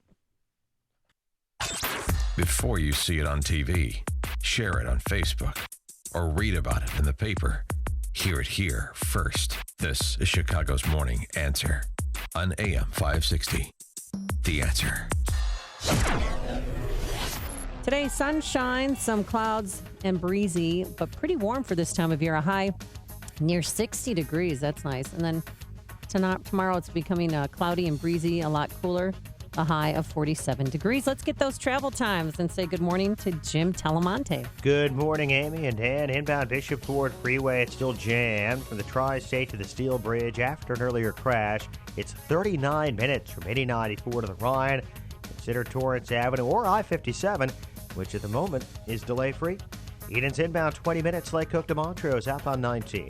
Kennedy, 24 minutes, O'Hare to downtown, outbound 23. Eisenhower's 46 minutes, Thorndale to the post office. A crash just before the circle is cleared. Outbound 32 minutes to Thorndale. Stevenson, 40 minutes, 355 to Lakeshore Drive. Outbound, it's fine. Northbound Tri-State heavy at 290. Eastbound Adams Tollway heavy approaching the Kennedy. I'm Jim Talamonte in the AM 560 Traffic Center. Hey, have you ever mistakenly deleted a file and gone into panic mode? Are you still trying to figure out cloud migration? Do you know how to implement a hybrid integration? If you want to save time and money, then let the professionals at Turnkey IT customize a solution that's sized just right for your company. For 20 years now, Turnkey IT has become the brand businesses trust for their IT needs. They're locally owned and operated. Why? Because Turnkey IT understands small businesses just like yours. With monthly plans available for your team of 100 or a plan customized for your individual system, Turnkey IT has a solution. They even have equipment included if you want to go all in. Their team of professionals help users every day with network monitoring to help desk to on-site support 24/7. Yes, even on the weekends. So stop worrying about your technology and let it work for you. Visit turnkey.pro today to see how simple and affordable it can be to focus on your business without worrying about the technical stuff. That's turnkey.pro, turnkey.pro. A couple years ago, I had a severe accident which disabled my right hand and caused chronic pain and complete suffering. It took many years before really we figured out exactly what it was or how to treat it. My whole goal was I did not want to be on high levels of pain medicine. After some time, I went to see Dr. Kenneth Candido to try to figure out the source of the pain and a solution and how to solve it. He listens. I'm going to cry because it's so real.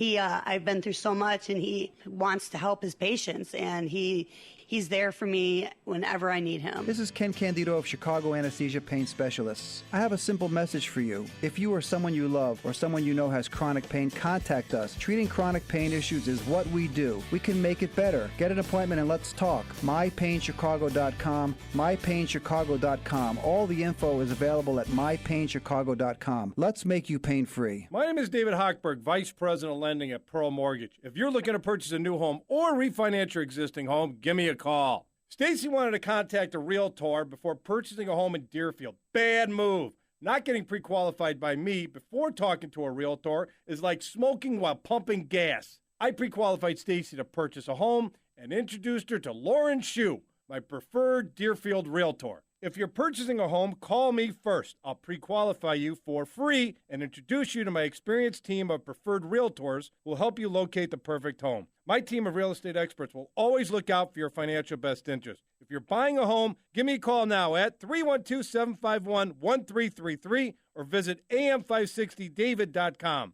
I've helped thousands of AM560 listeners, but I can't help if you don't call 312-751-1333 or visit am560david.com. Pearl Mortgage and Equal Housing Lender, Illinois Residential Mortgage License T4358, RMLA, NMLS 19186. AM560, The Answer. Dan and Amy, good morning. We're going to get to this recount matter because, Dr. Jill Stein, who has taken significant time away from her normal work of vandalizing front loaders and attacking Japanese whaling boats to pursue this recount is annoying even the Democrats. Minus Camp Hillary, of course. Isn't she being used as a pawn by the Democrats to, be the face of this recount election, and then Hillary Clinton comes in, calling on her coattails? They give her some money. One of my liberal lady friends donated money for the recount effort. Well, that's what Jill Stein's behalf. That's what Jill Stein is counting on. Yeah. She's raised $6 million from goofballs like your friend who... former friend. Sorry. Yeah, a former friend who are trying to see if Jill Stein can go from 1.4% in Wisconsin to 1.45%. It's a real mission of love and passion, I'm sure. But Democrats are dismissing the recount as a waste of time. Even as, of course, George Soros financed lawyer Mark Elias, who's part of the Hillary campaign team. He's a partner at Perkins Coie law firm. That's where Pat Collins is here in Chicago. Oh, Perkins yeah. Coie. Perkins. I always forget that. Perkins Coie. Whatever. Cares. When you figure that out, just let us know. Yeah, and tweet it out. And by the way, just kind of a quick aside. The issue of non-citizens who voted in 2016, one of the political science professors who did the original study at Old Dominion University that made some news and also has been criticized by peers, but it is part of the academic research into this space, so you can argue it if you want and challenge the methodology. I'm just reporting on the results. Jesse Richmond, who's a poli-sci professor at Old Dominion U, the Monarchs, told the Daily Signal, extrapolating on data from several years ago certainly doesn't substantiate the claim that Trump is making now, but that could change. He suggests that, or he projects, doesn't just suggest, he projects more than 800,000 non-citizens voted in the 2016 election. Now, this is following on research they did into the non-citizen voting in 2008 and 2010 elections, which they found 6.4% of non-citizens in the U.S. voted in 2008. About 81% of those voters, of course, supported Barack Obama. So, those are big numbers. Big numbers. Now, again, that original study, 2008, 2010, has been challenged, but you do have somebody in this space that has constructed a methodology to try and analyze this question. Right. Well, Dan, Amy. Guess what today is? It's Giving Tuesday. Yes, it is. We had Black Friday, Cyber Monday, and now Giving Tuesday. And it's the perfect day for us to start our 2016 Food for the Poor campaign. So if you've been a long-time listener to the station, you know that we do this every year during the Christmas season. And this year, we're helping to raise money to support a great charity, Food for the Poor. It is the start of our campaign. Food for the Poor has been around for a long time, since 1982, actually. And what they do is very simple. They work to make sure food, medicine, clothing, water filtration supplies, and other relief resources get directly to those who are in need. And they do this by working with churches and relief agencies on the ground in places like Haiti and Guatemala. And speaking of Haiti and Guatemala, that's where we're focusing our campaign this year. Yeah, and we've all seen the pictures of the devastation in Haiti after Hurricane Matthew plowed through there a few months ago. And Haiti was already a poor country, but after the hurricane, they've been decimated. Children and families are living on the brink of starvation. So here's what we're asking. We want to help people in dire straits in Haiti and Guatemala. And I mean dire straits, I mean literally the question of life versus death, dying of starvation, malnutrition. And so what we're asking is for you to make a one-time gift to Food for the Poor, just $50. So what can $50 do? Well, this is how impactful it can be in a place like Haiti or Guatemala. For $50, you can provide food for an entire year. Wow. And water for life for a child in Haiti or Guatemala for just $50. That's how dire the circumstances are and, frankly, how efficient Food for the Poor is in providing those resources. And there's 3 easy ways. You can call directly, 855-880-3663. That's 855-880-FOOD. Or if you have a cell phone, just dial pound 250.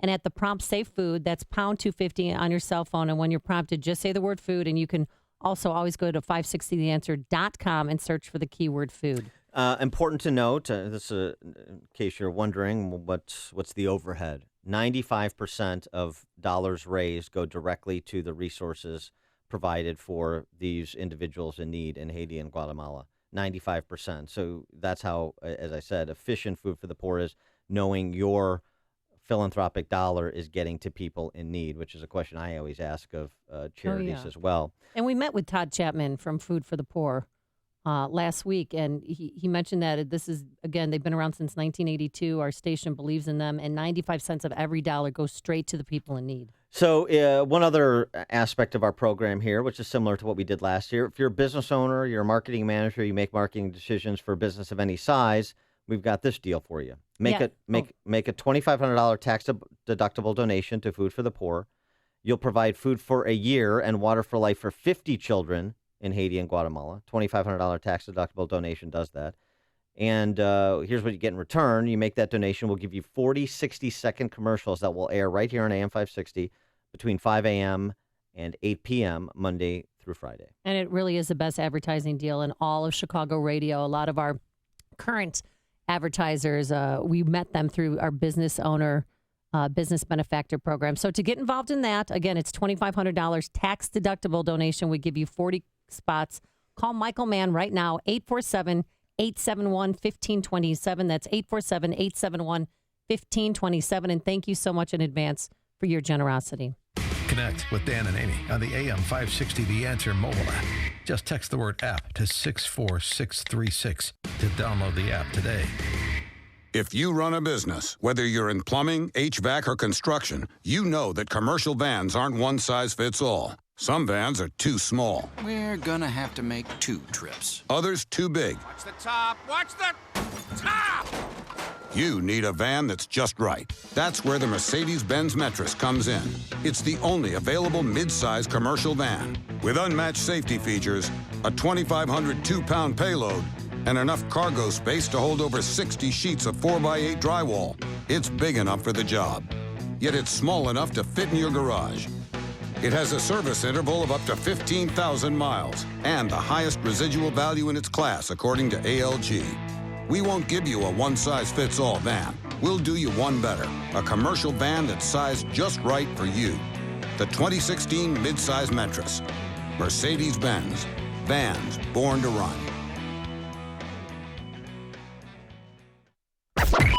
AM 560, The Answer. And coming up on Chicago's Morning Answer. What can be done to stop the wave of knife attacks, terrorist-related knife attacks on college campuses and elsewhere? We'll talk to Lieutenant Colonel Jeff Adicott, director of the Center for Terrorism Law and a former Army officer in the JAG Corps at 6:36. And later, Tanya Harding and Nancy Kerrigan are together again. We'll explain why. But first, into the newsroom we go. Here's Mike Scott. 45 degrees, and our focus this morning on Colombia, where a plane crash has killed 76 members of a Brazilian First Division soccer team. Reports of 5 survivors continue to come out. The team was flying to Medellin to play in the final of an international tournament there. Investigators still do not have a motive for yesterday's attack at Ohio State University, but they hope social media clues will give them a point forward. Postings on Facebook pages linked to suspect Abdul Artan calls for America to stop interfering in Muslim countries. Artan was killed by police after plowing into the group with his car and then stabbing people with a butcher knife. Ohio State President Michael Drake says they have video evidence of Abdul Artan's car entering the campus. Fire had moved from the Great. We could tell that the suspect was in the car by himself. Is the most. 11 were recovering from stab wounds this morning from that attack by Abdul Artan. President-elect Donald Trump may have some major announcements today as he continues to assemble his cabinet. Yesterday, meeting with retired General David Petraeus. He basically walked us around the world, showed a great grasp of a variety of the challenges that are out there and some of the opportunities as well. So, very good conversation, and we'll see where it goes from here. Trump is also expected to announce he's selected Georgia Congressman Dr. Tom Price for Secretary of Health and Human Services and health policy consultant Seema Verma to oversee the Centers for Medicaid and Medicare services. Wildfires are sweeping across parts of Tennessee, where Pigeon Forge Mayor David Ware says wildfires are engulfing southern parts of his city. The fire had moved from the Great Smoky Mountains National Park into our sister city of Gallenberg, and then it's made its way on over into Pigeon Forge. In the south end of town is the most concerning for us. Authorities have issued mandatory evacuation orders for that town. Workers at O'Hare expected to walk off the job today. Hundreds of employees, organized by the Service Employees International Union, are rallying for a $15 an hour minimum wage. 2 are dead following a shooting on Chicago's South Side. Police say a teen and another man were found shot to death last night inside a vehicle near 45th and Walcott. Police in Harvey are still looking for a suspected gunman who shot and killed a Canadian National Railways security guard. That happened on Saturday, as police say a suspected car thief was fleeing from police. He was on foot when he ran into that guard, Tyrone Harden of Riverdale. Northwestern beat Wake Forest in the ACC Big Ten College Basketball Challenge last night, while the Bears linebacker Danny Trevathan is done for the season with a ruptured tendon in his knee. The news, a service of Subway. Head into Subway to get the Reuben. This classic comes stacked with a hearty portion of lean corned beef, Bavarian-style sauerkraut, Swiss cheese, creamy Thousand Island dressing, all on freshly baked rye bread. So head on over to your local Subway and get this classic before it's gone. Only available for a limited time. A check of traffic and weather on the way next on AM 560. Mike Gallagher explains why some people voted for Trump. I don't want to gloat because it's not. I don't want to hurt people. You know, I'm taking a cue from Donald Trump. You know what he said about Bill and Hillary Clinton? He said, I don't want to hurt them, but she did some pretty bad things. The compassion that he has for people really did shine through. Trump haters don't want to admit that. The Mike Gallagher Show, weekdays at 9, right before Dennis Prager at 11 on AM 560. The Answer. If you're looking to relieve symptoms or support your well-being, head to Walgreens for brands you need like Advil, Robitussin, Emergency, and Nexium 24-Hour and take your health in your own hands. It's your wellness. Own it. This is Bob. Hi, I'm Bob. His company put their trust in Air Comfort to keep their business running cool all summer. Bob knows the value of proper chiller maintenance that includes end-of-season service, so he'll be ready for next summer. I'm ready. Dave, on the other hand, thought he could put off servicing his chiller at the end of last season and had 3 complete shutdowns this summer. Needless to say, his staff and customers were not happy. Moral of the story? Preventative maintenance will save you time, money, and trouble. As the hot weather ends, you need maintenance on your chiller before the start of next season. Air Comfort has one of the largest commercial and industrial service groups in the Chicago area, with a dedicated factory-trained chiller department that takes a scientific approach to analyzing your system and determining any needed maintenance. They know how to work on large equipment, perform an analysis of your chiller, and get you ready for next season. Call 708-345-1900 or visit aircomfort.com. Air Comfort, providing the right climate for business since 1935. It's the busiest time of the year. So much to do. Plan this, schedule that, fit this in, drive here, drive there. And on top of it all, you're in charge of planning your company's holiday party. How are you going to get it all done? Well, there's one thing you can take care of quickly, easily, and deliciously. Call Belvedere Events and Banquets in Elk Grove Village and place your holiday catering order. You can pick up or have them delivered to your corporate office, home, or wherever. And if you need a place to have your party or event, Belvedere Events and Banquets can take care of that too, from 50 to 1,000 guests. To make your holiday event a great success, unique, special, and easy to plan, log on to BelvedereBanquets.com and take a peek at their amazing menu or call them at 847-534-0600. Belvedere Events and Banquets in Elk Grove Village. Book your catering by January 1st, 2017, and you'll get $25 off a $250 or more order. BelvedereBanquets.com or call 847-534-0600 and leave your holiday party planning to them. 6:38 and a quick check of the roads in our AM 560 traffic center with Jim. Mike, a union-organized protest on the west side has eastbound Chicago Avenue closed from Point to Damon near a fast food restaurant. Eden's 25 minutes, Lake Cook to Montrose outbound 20. Kennedy 33 minutes, O'Hare to downtown outbound 29. The Ike 47 minutes, Thornhill to the post office to Stevenson 47 minutes, 355 to Lakeshore Drive. Bishop Ford improving. There was an earlier crash at the Steel Bridge, 33 minutes, 8094 to the merge. That's traffic on AM 560, The Answer. Chicago's Morning Answer continues next. Your official Chicagoland weather forecast from the aircomfort.com Weather Center. Sunny to partly cloudy and breezy today. High near 57, currently 45. Next news at 7. And Chicago's Morning Answer with Dan and Amy continues next on AM 560, The Answer. This hourly segment is brought to you by Saul Z and the Z-Team Realty. They guarantee to sell your home in 59 days or they'll sell it for free. Log on to callsaul.net for details.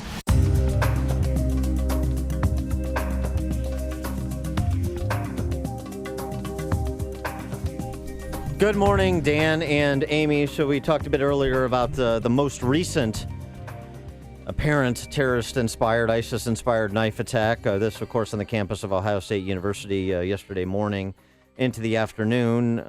9 people injured, 1 critically. Mm-hmm. Well, 11 total. But yeah, and the gunman, or the, not, see, I know I said gunman, and he did not have a gun. He had a car as a weapon, and he had a butcher knife as a weapon. And he was shot dead by a 28-year-old police officer who just was in the right place at the right time.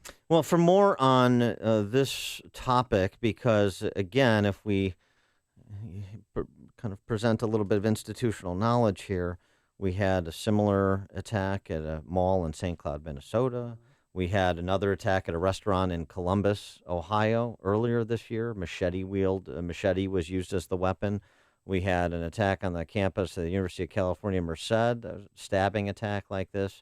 And we've got ISIS propaganda calling on lone wolves, the individual radicalized jihadists, to use knives to attack because you don't need any particular training.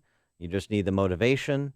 And it can inspire the same paralyzing fear within the body politic, and that's part of the goal of terrorism, of course.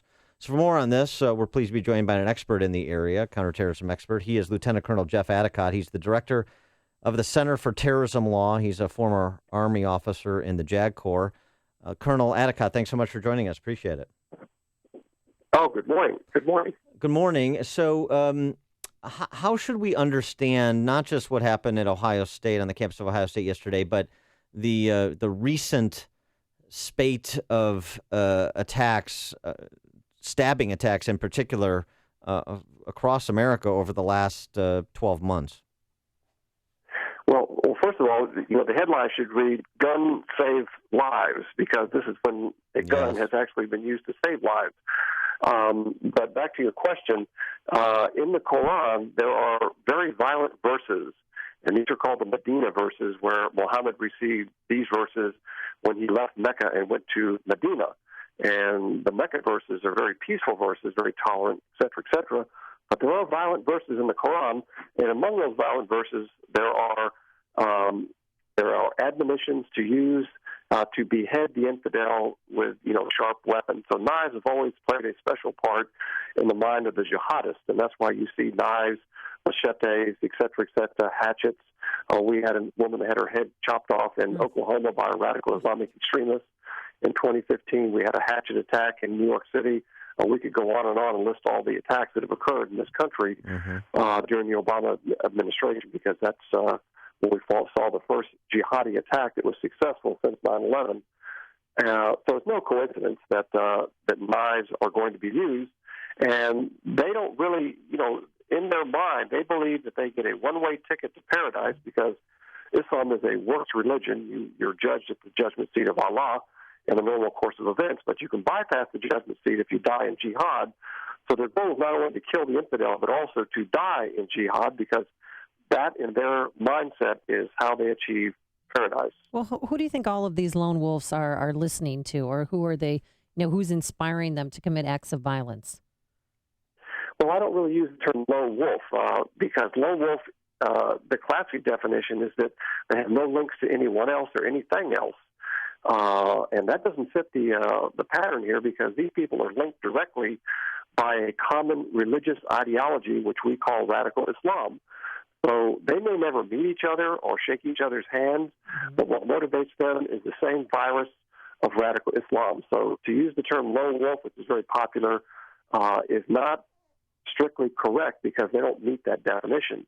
They do act individually in their own timeline, but they're definitely linked. Where they get their motivation? Well, it's a religious motivation. They will tell you.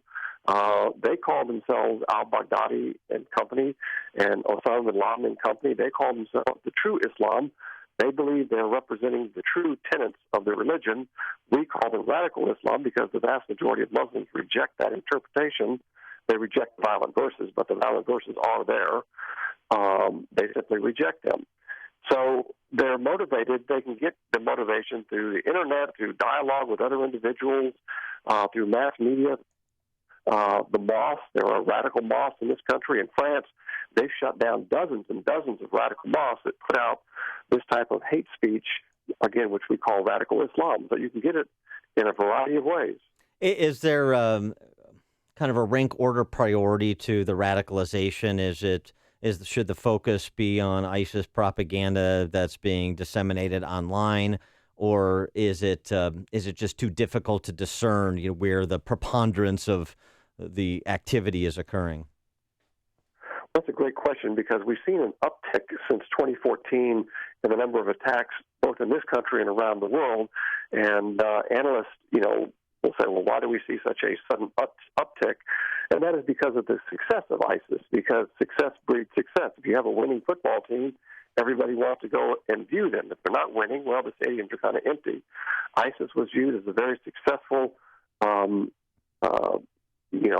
group that took territory, that was very popular, and therefore the theory was that, God must be on our side, because how could they be so successful, defeat these Syrian armies, these Iraqi armies?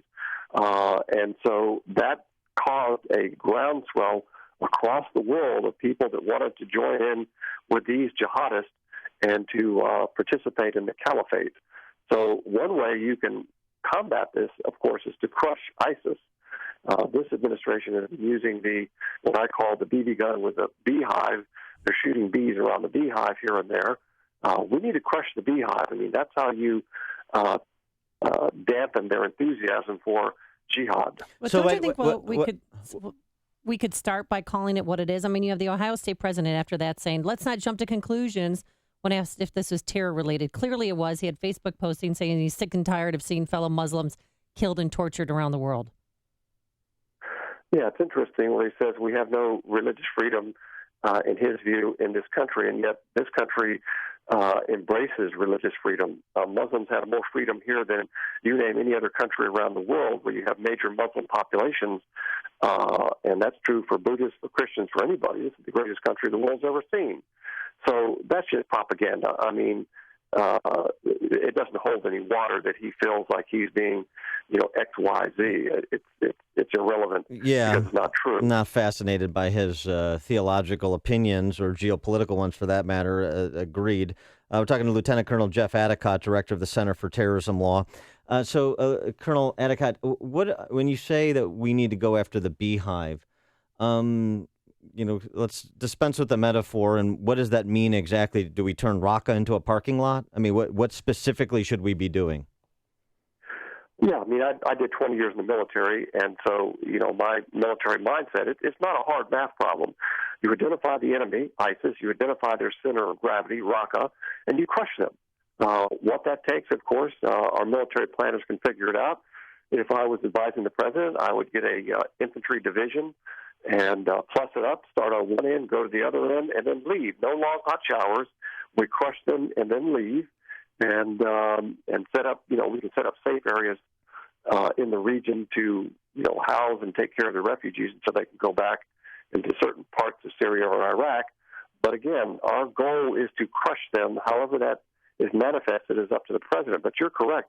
We finally have a president that will identify who the enemy is, because that's part of the virus of political correctness that's infected us for 8 years. And even before that you may not say the word radical Islam or Islam associated with any of these individuals that kill in the name of a religious belief. I want to get your reaction to this exchange that's been reported in the Washington Post from a forthcoming book by James Mitchell, where he had the opportunity to talk to 9/11 chief plotter Khalid Sheikh Mohammed. And KSM said that he expected the American response, this according to the author, he expected the American response to 9/11 to be the same as the 1983 bombing of the Marine barracks in Beirut, that America would turn tail and run. And George W. Bush's swift response to chase them down, dead or alive, inhibited KSM and al-Qaeda's ability to launch a second wave of attacks that they had planned to launch. Do you take that at face value? Do you think that is KSM is providing an accurate portrayal of what actually happened and the impact of George W. Bush's response? And if so, is that instructive for our challenge with ISIS? Absolutely true. I work with the military to keep Guantanamo Bay open. I've been to Guantanamo Bay. I've talked to the chief interrogator there. Yeah, I mean, when I was first interviewed right after 9/11, a reporter said, do you think President Bush will do anything? I just looked at the reporter and I said, he's a Texan. That's all I had to say. Of course we're going to do something. We're going to crush them. And so as long as they're on the defense and we're on the offense, they can't plan a second attack. We drove them under the ground, and part of the attraction of ISIS is that they've been above the ground. Al-Qaeda's not above the ground. They're under the ground. They're hiding. They're on the defensive. ISIS, and again, that's part of the allure, is that, hey, they're waving the black flag of radical Islam above the ground, driving around, doing whatever they want to do. So, yeah, you've got to crush them, and there's no other alternative than military victory. There's no substitute for military victory. All right. He is a former Army officer in the JAG Corps. He is the director of the Center for Terrorism Law. He is Lieutenant Colonel Jeff Adicott. Colonel, thanks so much for joining us. We appreciate it. My pleasure. And he joined us on our turnkey.pro answer line. It's like a hot, steaming cup of information to start your day. It's Chicago's Morning Answer on AM 560. The Answer. Giving Tuesday continues, but first, here's your forecast. Sunshine to partly cloudy skies, breezy today, a high of 57 degrees. Tonight, partly cloudy, a low of 36. And for Wednesday, becoming cloudy and breezy, cooler than today, a high of 47 degrees. But that's average for this time of year. Any average travel times? Here's Jim Telemonte.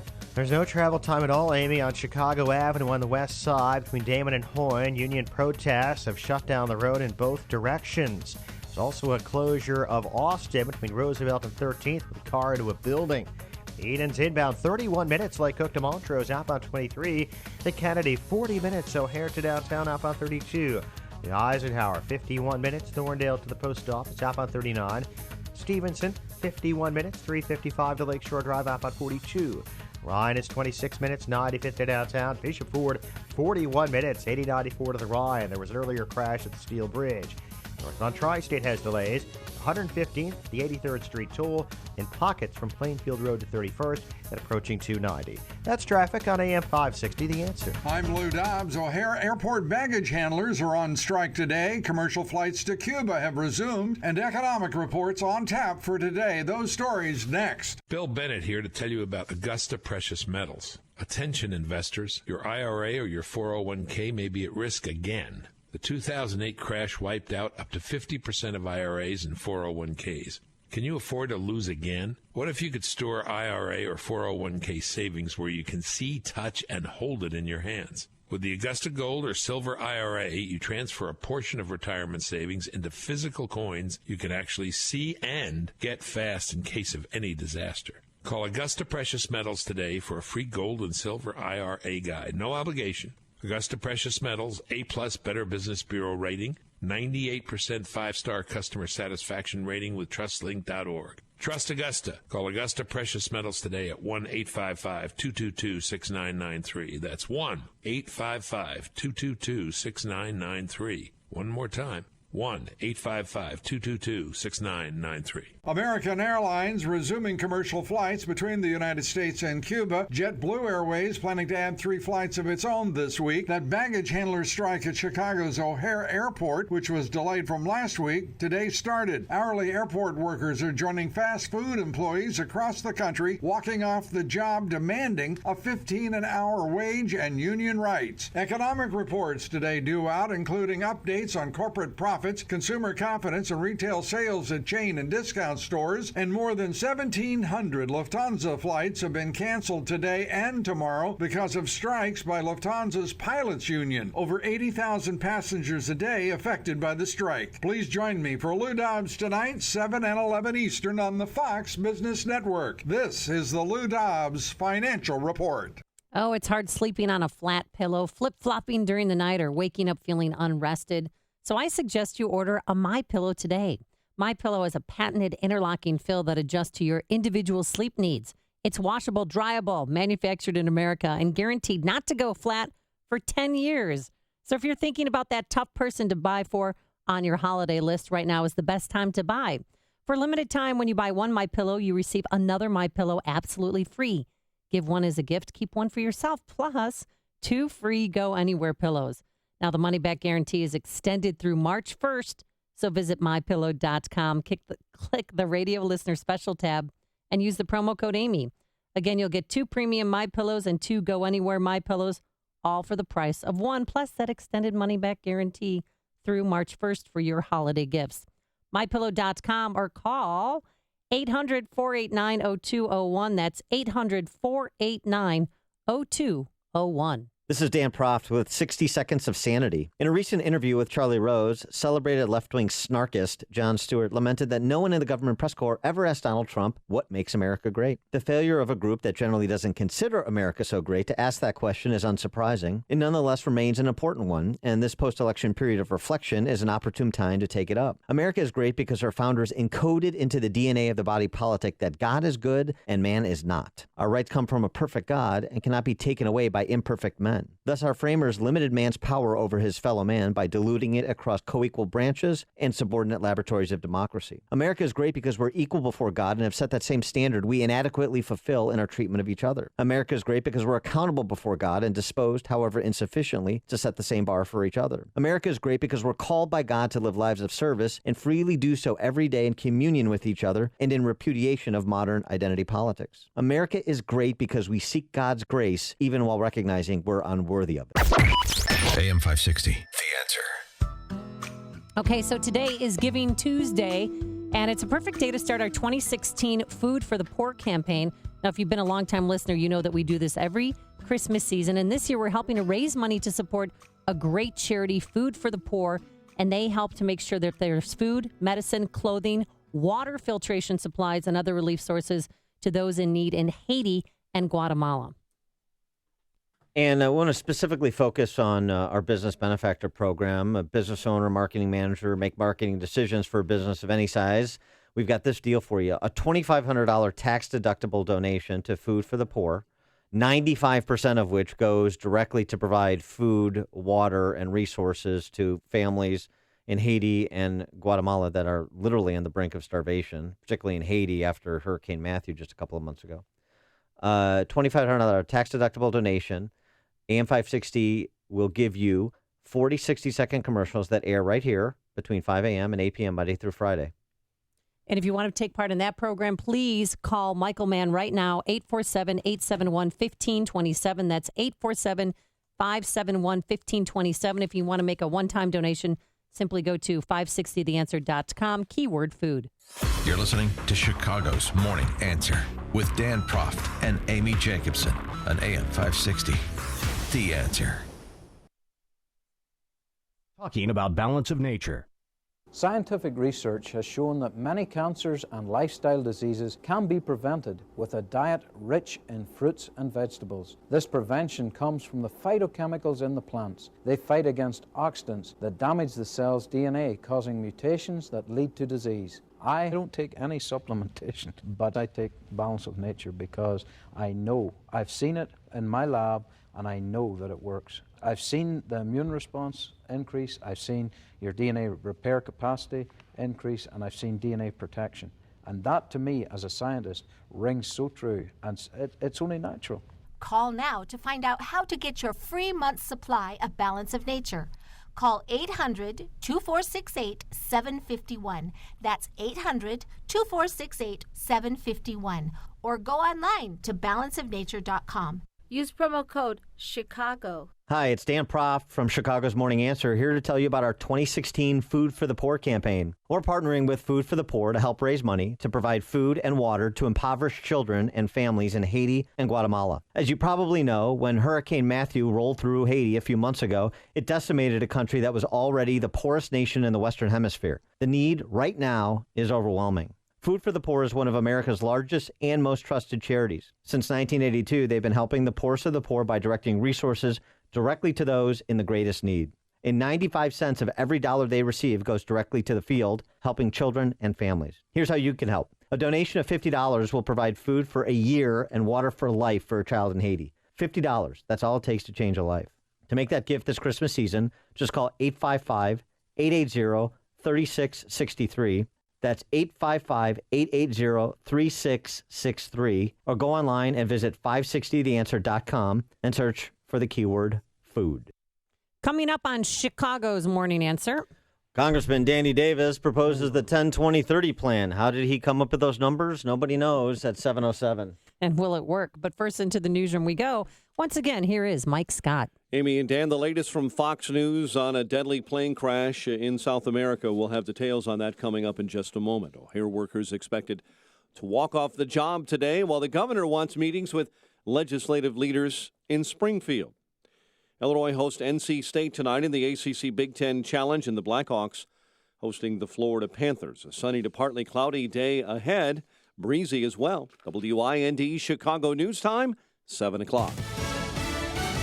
Fox News Radio. I'm Dave Anthony. He initially survived a plane crash in Colombia, but the goalie of a Brazilian soccer team on board the flight has since died. 2 other teammates were among 5 other survivors. 75 more were killed when the plane went down last night. We're doing all we can in this very regrettable and sad situation. That's Medellin Mayor Federico Gutierrez. The plane crashed short of the airport. Investigators are looking at the possibility it ran out of fuel or had electrical failure. They're hoping rain will help fight a Tennessee wildfire. When you go into the city of Gatlinburg, there is fire on all sides of the city. Cassius Cash, the superintendent of Great Smoky Mountains National Park. Wind whipped up the flames. At least 30 buildings caught fire, prompting evacuations in and around Gatlinburg. The Dollywood theme park could be in danger. Donald Trump has picked another member for his cabinet and tweeted something controversial. Fox's Rachel Sutherland live in Washington. Dave, if confirmed, there will be a fierce Obamacare critic at the helm of the Health and Human Services Department. Tom Price is a 6-term congressman from Georgia and an orthopedic surgeon who has pushed for getting rid of the individual mandate and Medicaid expansion. Meanwhile, the president-elect is making it known he wants flag burners locked up, tweeting, "Nobody should be allowed to burn the American flag. If they do, there must be consequences, perhaps loss of citizenship or a year in jail." The Supreme Court deemed flag burning protected free speech in the late 1980s. Dave. Rachel, that tweet comes amid the controversy at Hampshire College. The Massachusetts school stopped flying the flag after first putting it at half-mast after the election. Then it was burned. Protesters waved flags and demonstrated at the campus over the weekend. I would die for this flag. I fought for this flag. It's back to class at Ohio State University. The morning after a Somali student drove into a crowd, got out with a butcher knife and stabbed and cut people, injuring 11 until police shot and killed him. It's a terror investigation. Abdul Artan had reportedly posted to Facebook he was sick and tired that Muslims are being killed and tortured around the world. Fox News Radio, fair and balanced.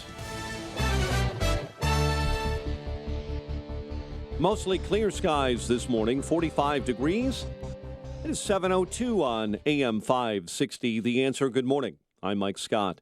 Workers at O'Hare expected to walk off the job today. Hundreds of employees organized by the SEIU will be rallying for a $15 an hour minimum wage at O'Hare and 20 other airports across the country. There are smaller demonstrations and disruptions across the nation as well at fast food restaurants. Governor Rauner expected to meet with the 4 legislative leaders, Republican and Democrat, this afternoon.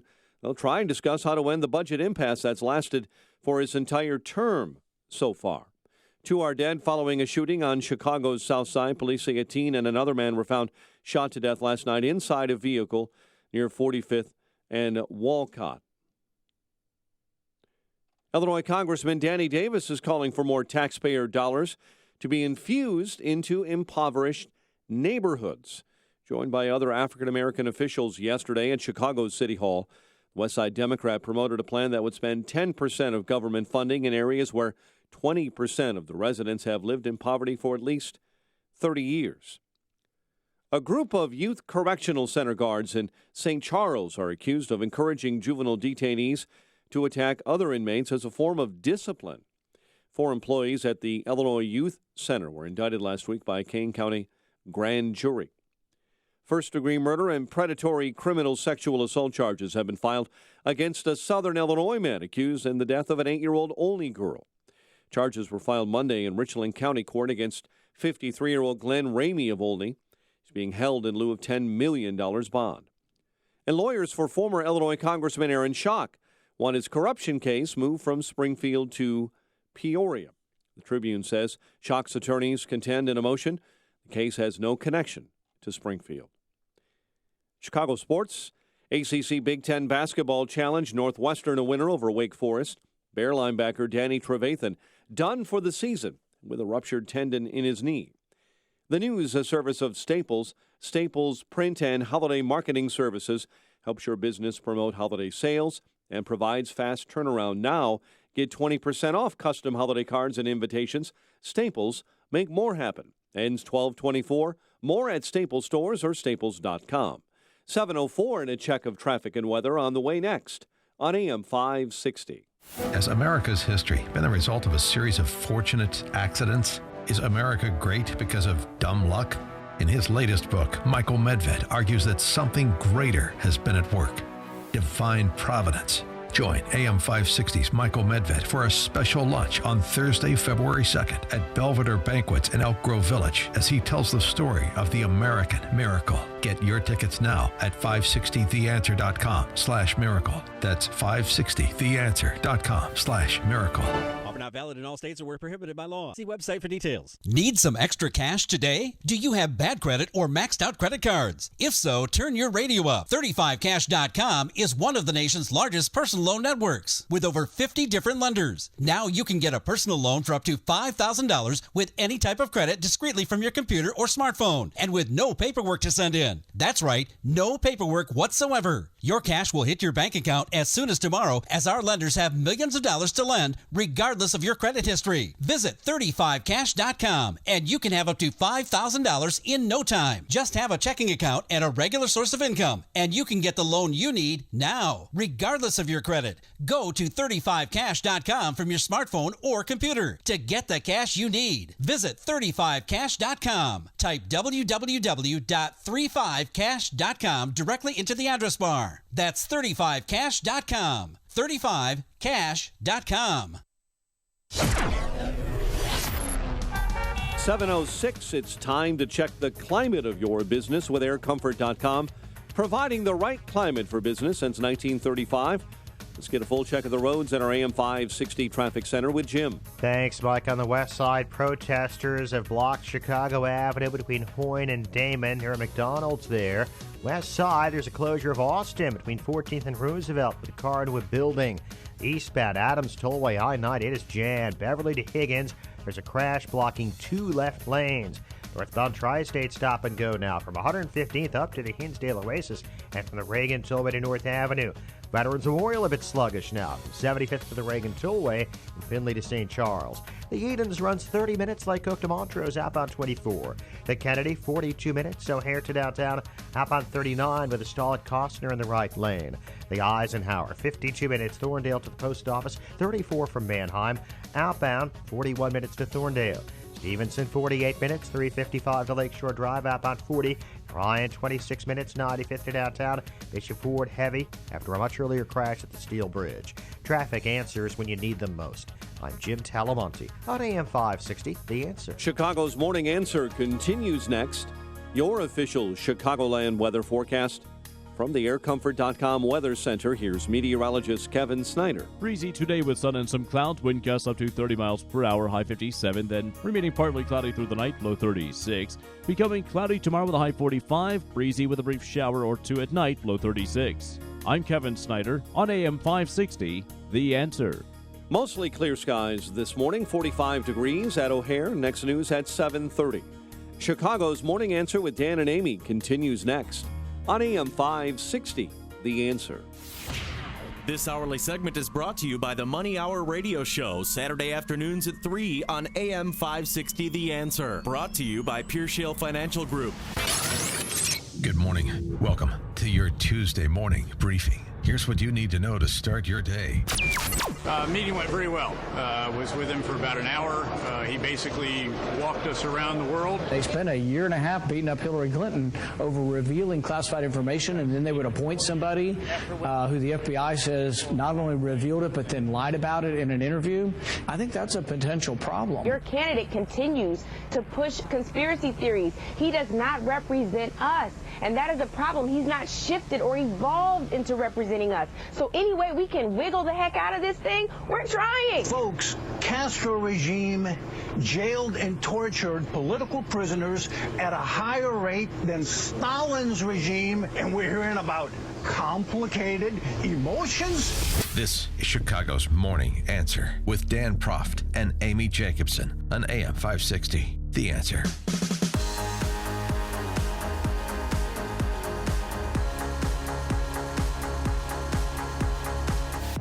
Good morning, Dan and Amy. 10, 20, 30. It's not just the numerical the setup for a numerical sequence question on the SAT. It's also random numbers used to make public policy. At least that's if Congressman Danny Davis has his way. Danny Davis was joined by all the usual suspects, Bobby Rush. And in Bobby Rush's case, I literally mean suspect. Kwame Raoul, Jesse Jackson Sr., not a reverend.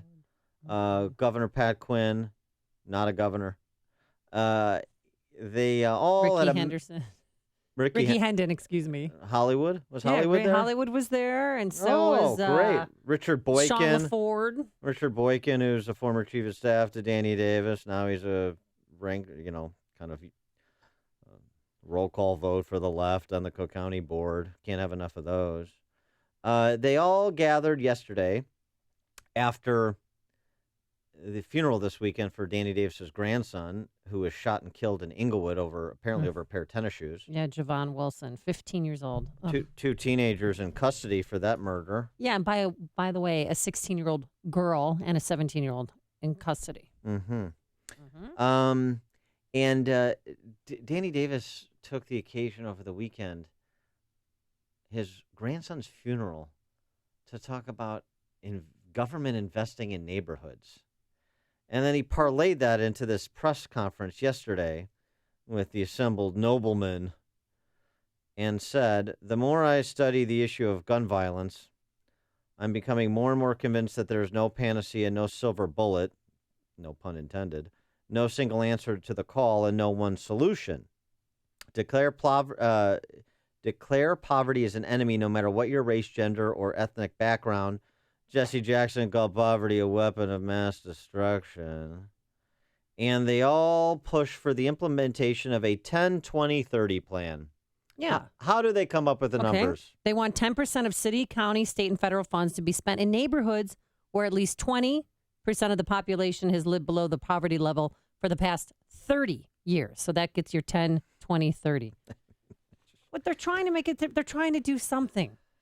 They're trying to stop the killing. And yes, he may be politicizing a little bit the murder of his grandson, but he's doing it for a greater cause to try and make Chicago safe again, to make Chicago great again, to steal a Trump phrase. Are you kidding me?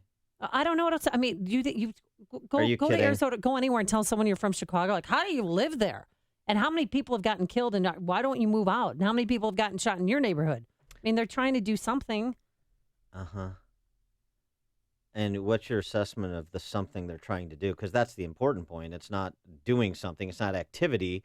It's progress. It's not heat. It's light. So, Do you want more? What does this do? I don't know. Do you want more of your tax dollars to go to be spent in neighborhoods where 20% of the population has lived below the poverty level? No tax. No tax increase needed, said Danny Davis. No. So just a reallocation of resources. 312-642-5600, turnkey.pro answer line. What do you think of 10-20-30? It has a certain symmetry, doesn't it, numerically, which is fun. So there's no new taxes, so they're going to reallocate the taxes that we have. 10% of development investments in poverty communities, as you said, 20% of population lived at or below the poverty level for 30 years. So it's more government-centric salvation. Is that working? Isn't this the program that we've been on since at least the Great Society? I would actually go back to the portions of the New Deal, but isn't that the track we've been on for 50 years at minimum? Is that working? Because I thought you just said nobody can believe we live in Chicago when you go around the country. I thought we were talking about 700 homicides and 4,000 shooting victims this year alone. I thought we were talking about 61 people shot, 9 murdered over the Thanksgiving holiday weekend, which is more than in the past 2 Thanksgiving holiday weekends combined. What were there, 9 killed? Mm-hmm.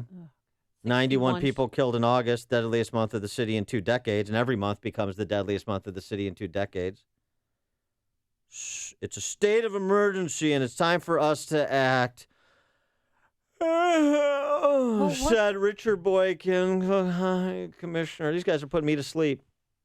Absolutely putting me to sleep. What is your solution? What can we do? I mean, honestly, I'm out. I have no idea how to fix this problem. Mm-hmm. John and McHenry. Good morning, guys. Hey, Amy, just when I think you're starting to be a little bit more thoughtful and use a little bit more logic when you think you open your mouth, you're killing me. I love you, but you're killing me. Well, what's your solution then? What do you suggest? Well, here's the deal. He doesn't care about his community. And quite frankly, I hate to say this, but I don't even think he cares about the loss in his family. Otherwise, he would have been doing more to push for corrections that actually are meaningful and quantifiable within the neighborhoods, especially in the African-American communities, which he has neglected to do his entire career. This guy is no different than Jesse Jackson Jr. and Jesse Jackson only cares about his votes, only cares about his money, and only cares about his image, and has never cared about his own community. And that's evident in every single vote that he's cast since he became a politician. Thanks for the call, John. I have a solution. Oh, wait, is this the $15 minimum wage? The Purple People Beaters from SEIU, the 4th anniversary of the first McDonald's workers strike.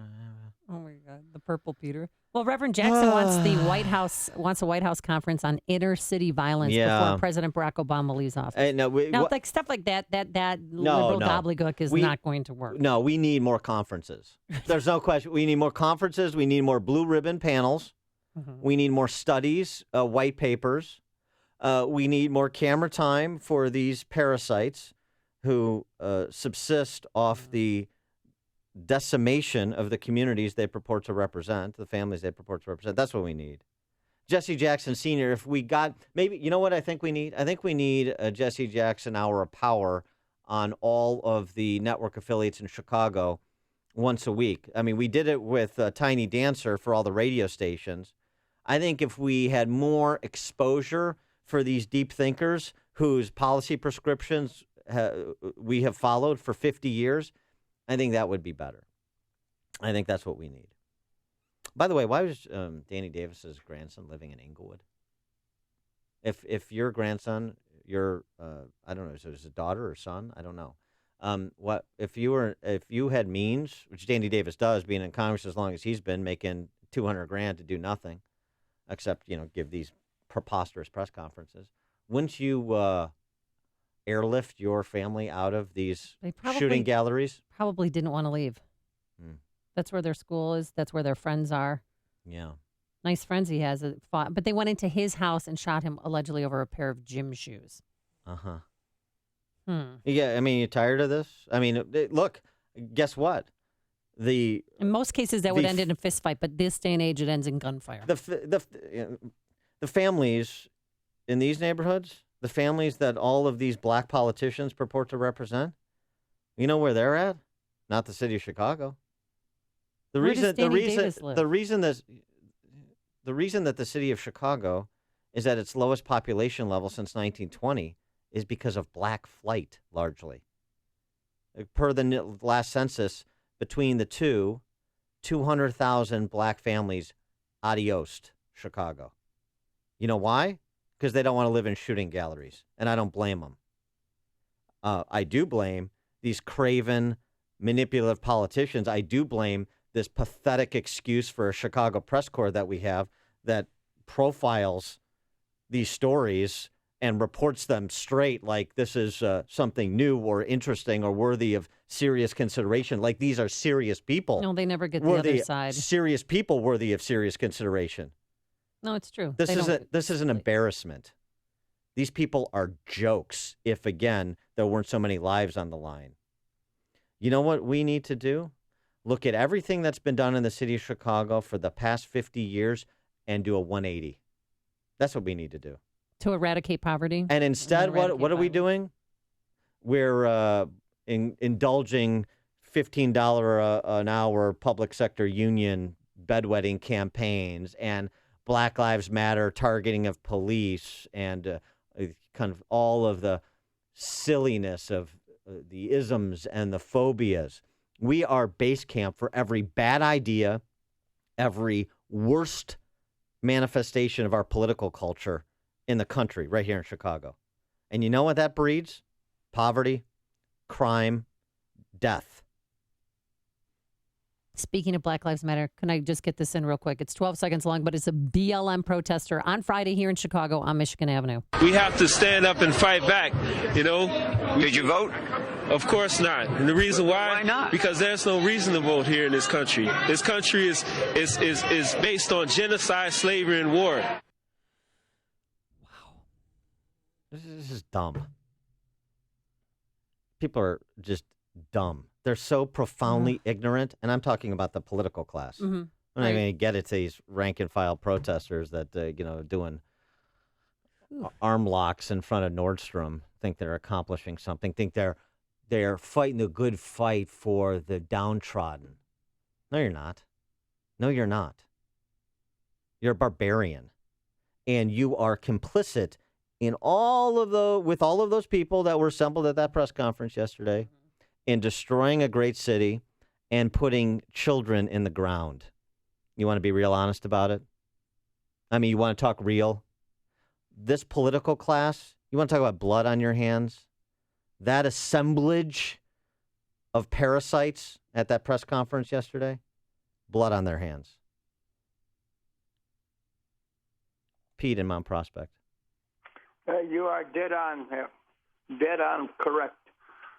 This is Pete from Mount Prospect. But the problem goes beyond the plantation attitude where the overseers are elected to office. It also goes to the schools where people that leave the schools are not qualified to work. Yeah, thanks for the call, Pete. Absolutely. Absolutely it does. Again, the civilizing institutions in the city of Chicago, I mean, any free society, but the ones that, the versions that the city of Chicago has. You want to get Chicago on a better track?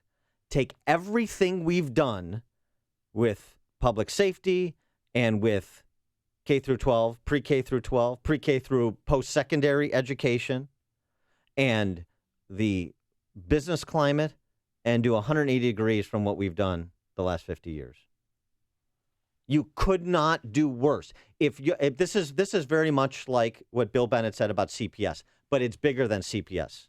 When Bill Bennett was education secretary under Reagan, he said the Ku Klux Klan could not design a school that would be more effective than at subjugating minority children than CPS. He was right then. He's right today, but it's bigger than that. It's not just the school system. It's the whole political infrastructure in this city that puts people under their boot with the explicit approval and financing of the sophisticated barbarian lakefront jet set class and, unfortunately, dependents of transfer payments who have become wholly owned subsidiaries of the government and have essentially had their souls crushed in the process.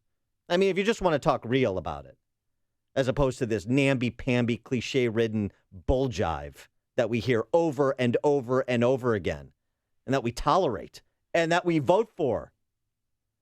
Rick on the West Side. Yeah, good morning, Dan and Amy. Listen, I have a business in Danny Davis's ward. All this guy's trying to do is create another slush fund for the politicians.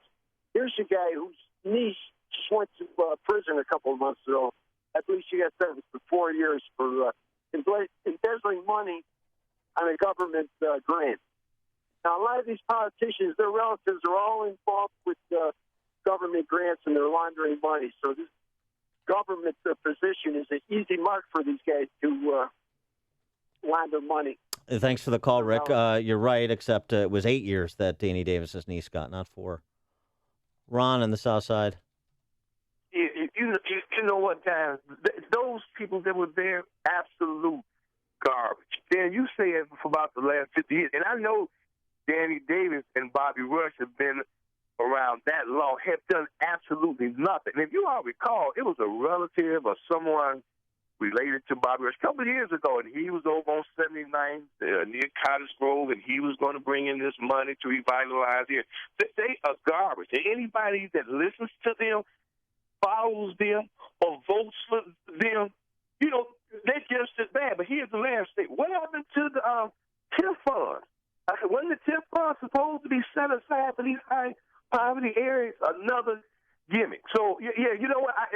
And you know, in particular, I despise Danny Davis, period. I've had some discussions with him about vouchers and stuff, and I found him to be a complete idiot. So have a good day.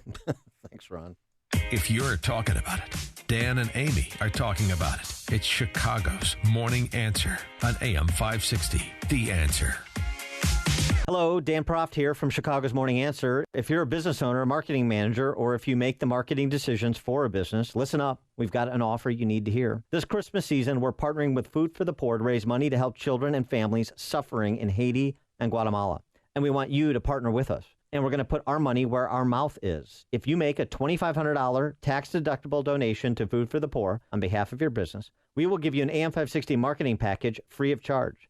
That package includes 40 60-second commercials that will air on this station Monday through Friday between 5 a.m. and 8 p.m. If you want to reach an upscale, affluent, engaged audience, then you need to become an AM 560 business benefactor. Food for the Poor is one of America's largest and most respected charities, and 95 cents of every dollar they raise goes directly to help those in need. To learn more about how you can become a business benefactor, call Michael Mann at 847-871-1527.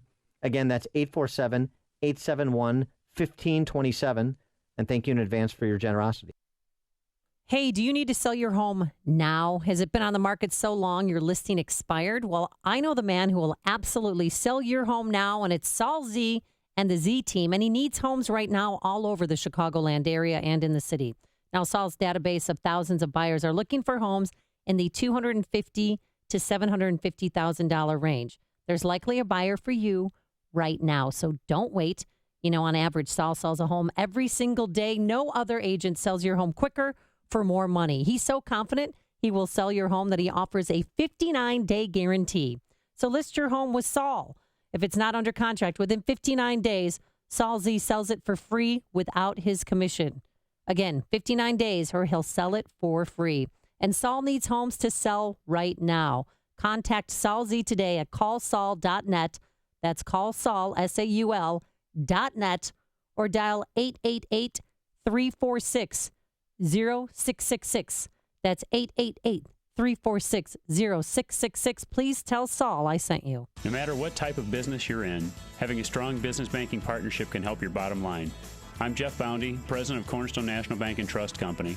We strongly believe that trust, service, and relationship are the cornerstone of a successful business banking partnership. Customers like Dr. Steichen of Northwest Oral and Maxillofacial Surgery agree. Hi, my name is Dr. Michael Steichen of Northwest Oral and Maxillofacial Surgery in Arlington Heights, Elgin, and Lake Zurich. As an oral surgeon and business owner, I recognize the importance of relationships. I need a bank that responds quickly and creatively and understands the unique needs of healthcare practices. Cornerstone has been a valuable business partner. It's helped me grow my practice and seize opportunities as they come up. Whether it's a line of credit, financing equipment, or real estate, Cornerstone is there for me. Thank you, Doctor. Please visit cornerstonenb.com, or I invite you to give me a call at 847-654-3000 to explore a business banking partnership. Equal Opportunity Lender. Member FDIC. If you're an IT services pro or you just manage IT in your organization, you know how important data storage is. Hiding a server in the back closet next to the coffee filters? Well, you don't have to be running for president to know that's a dumb idea. Today, you need data storage solutions that are safe, secure, and ready for anything, run by professionals who care about you and your business. New Continuum Data Center is a cutting-edge West Chicago co-location facility that's 80,000 square feet of cooled and connected awesome. But don't think of us as a data center. Think of us as the people inside the data center. Talented pros who are monitoring your servers 24/7. We're here to customize solutions, answer questions, carry out tasks to your exact specifications, or just get out of the way while you work in our comfortable, secure, state-of-the-art facility. Whether you need a single rack, a secure cage, or a private suite, or just aren't sure, let's talk about designing the right solution for you. Visit newcontinuum.net/radio today and get up to 3 free months of service just for taking a tour. Some conditions apply. That's newcontinuum.net/radio, or call 1-800-432-COLO and mention this radio ad. AM 560, The Answer.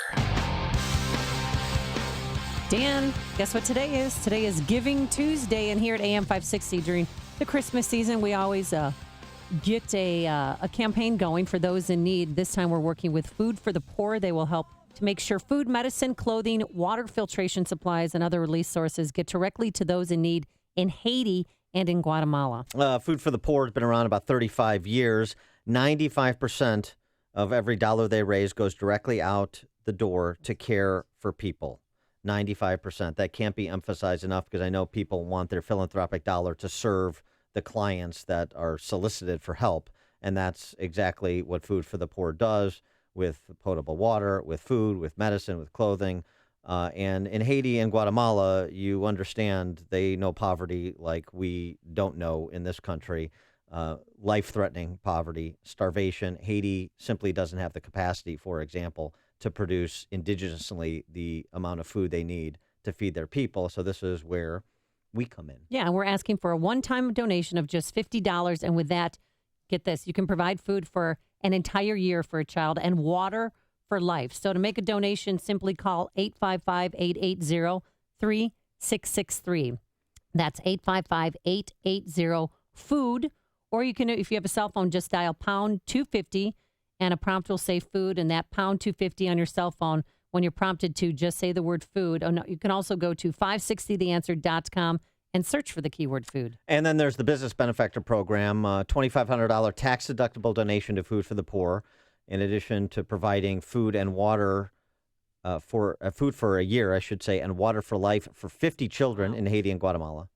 AM 560 has this for you. 40 60-second commercials to promote your business that will air right here on our airwaves from between 5 a.m. and 8 p.m. Monday through Friday. Best advertising deal in Chicago radio. So you've got the $50 gift to change one child's life. You've got the $2,500 tax-deductible donation as part of the Business Benefactor Program to provide food for a year, water for life for 50 children, and promote your business on these airwaves as well. All you do to participate in that Business Benefactor Program is call our Director of Sales, Michael Mann, 847-871-1527. Again, Michael Mann at 847-871-1527. This is the morning show more Chicago radio listeners are choosing. This is Chicago's Morning Answer on AM 560. The Answer. You've heard of living trusts and how they can help protect your assets, but you may not know if a living trust is right for you. Or maybe you have questions about creating your own living trust. The fact is, almost everyone can benefit from a living trust, which can protect your assets from the court system and your loved ones from unnecessary expense and inconvenience. Learn more at a free seminar Wednesday, November 30th. Estate planning attorney Robert Zapolis will explain how to create your own living trust, estate planning under the new tax laws, why a will does not avoid probate, and more. Have your estate planning and living trust questions answered absolutely free. Don't miss this important seminar Wednesday, November 30th at 6:30 p.m. at Papa Joe's Restaurant, 145th and LaGrange Road in Orland Park. The seminar is free and a complimentary dinner is served, but you must make a reservation now. Call 708-478-1400. Call 708-478-1400. Again, 708-478-1400. AM 560, The Answer. Coming up on Chicago's Morning Answer. Why does the left like totalitarians such as deceased Fidel Castro so much? We'll ask former Michigan Congressman Mike Rogers, who's also apparently under consideration to be Director of National Intelligence. We'll talk to him at 7:37. But first, let's go back into the newsroom. Here is Mike Scott. 45 degrees, clear skies. A plane crash in Colombia. It's killed 76 members of a Brazilian Division I soccer team. There are reports of 5 survivors. That team was flying into Medellin, Colombia to play in the final of an international tournament. Investigators still do not have a motive for yesterday's attack at The Ohio State University, but they hope social media postings will offer clues. Postings on a Facebook page linked to the suspect, Abdul Artan, calls for America to stop interfering in Muslim countries. Luann Carnahan lived next door to the suspect. Western just regular, just sort of like a regular 20-year-old, 23-year-old kid. Okay. And did he have a beard or? No. Artan was killed by police after plowing into a group of students with his car, then stabbing others with a butcher knife. President-elect Donald Trump reportedly selecting Indiana health policy consultant Seema Verma for administrator of the Centers for Medicaid and Medicare. An official with the Trump transition team saying the president-elect will also make his official announcement along with Verma, along with U.S. Representative Tom Price, who Trump will nominate as Secretary of Health and Human Services. Authorities in Tennessee issuing an evacuation order for the town of Gatlinburg because of wildfires. Evacuation orders have also been issued for parts of nearby Pigeon Forge. North Dakota Governor Jack Dalrymple ordering an immediate emergency evacuation of protesters demonstrating against the Dakota Access Oil Pipeline. Dalrymple issued that order today because of a blizzard bearing down on the protest site. Workers at O'Hare and at some fast food restaurants are expected to walk off the job today. Hundreds of employees organized by SEIU will rally for a $15 an hour minimum wage. And a group of youth correctional center guards in St. Charles are accused of encouraging juvenile detainees to attack other inmates as a form of discipline. The 4 employees at the Illinois Youth Center were indicted last week by a Kane County grand jury. College basketball last night in the ACC Big Ten Challenge. Northwestern a winner over Wake Forest, 65-58. The news service of Accountemps. Accounting and finance salaries are on the rise in 2017. So get an in-depth salary forecast for more than 400 accounting and finance roles in your area by visiting them at accountemps.com. Accountemps, a Robert Half company. 7:35 and a check of traffic and weather on the way next on AM 560. Dennis Prager believes we were on the verge of disaster. The shellacking has just been awesome. It is a rejection. I don't say it's permanent. The country was at a precipice. Had she won, I would not have this smile on my face. It would have been perhaps irreparable, the damage that the left has done, as it does everywhere. Look at Western Europe. The Dennis Prager Show, weekdays at 11, right before Sean Hannity at 2 on AM 560.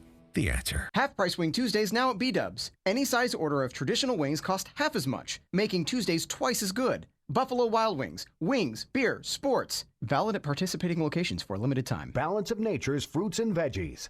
I've had 10 major surgeries, including 3 brain surgeries. And I have extreme rheumatoid arthritis, lupus, and fibromyalgia. And I wanted to let him know that his Balance of Nature have helped boost my immune system so much, because I'm on injectable medications for the rheumatoid, and they bring down your immune system. Since I've been taking Balance of Nature, I haven't gotten a cold, nothing.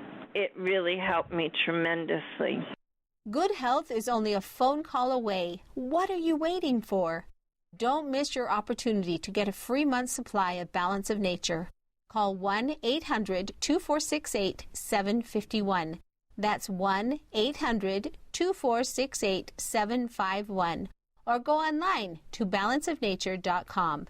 Use promo code Chicago. Hi, Barry Sterner, founder of Townstone Financial. Don't like what the big banks have been doing lately? Time to call Townstone. I guarantee you can have confidence when calling me at 312-896-2110 or going to townstone.com that our only interest is getting you the best refinance deal available and to make sure your home purchase closes on time and without headaches. Do you have a jumbo mortgage, great credit, just want a smooth refinance with low or no closing costs and a great rate? Townstone Financial is the place to contact. We beat the big banks every day, and that's not just a saying. I had a call last week on a jumbo mortgage where a bank was charging $5,000 in closing costs. Not only was Townstone able to do the loan for no closing costs, but we were also able to beat the big bank's interest rate by a quarter point. Do yourself a favor. Check with Townstone before you refinance your mortgage or start a new home purchase. We will compete with anyone. Remember, nobody values your home mortgage business more than Townstone. So call 312-896-2110 or go to townstone.com. That's TOWNSTONE.com. Townstone Financials, Indiana, Michigan, Wisconsin, Florida, Illinois Mortgage Licensee 6629 and NMLS 136639, Equal Housing Lender. I know a perfect holiday gift. Did you guess it? Yep, it's MyPillow, and MyPillow will extend the money-back guarantee through March.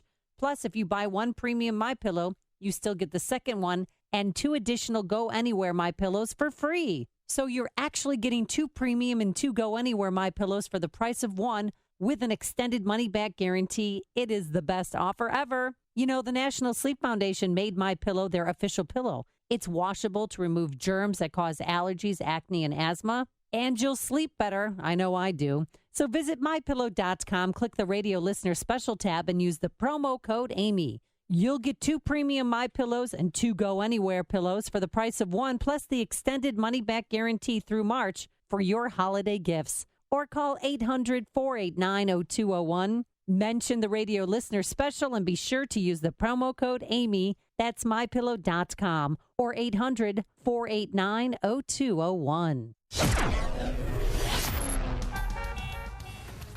7:39. Let's check the roads in the AM 560 Traffic Center with Jim Talamonte. Thanks, Mike. The eastbound Jane Addams Stillway just a mess from the Fox River Bridge to Higgins and Hoffman Estates. A crash still has 2 right lanes blocked.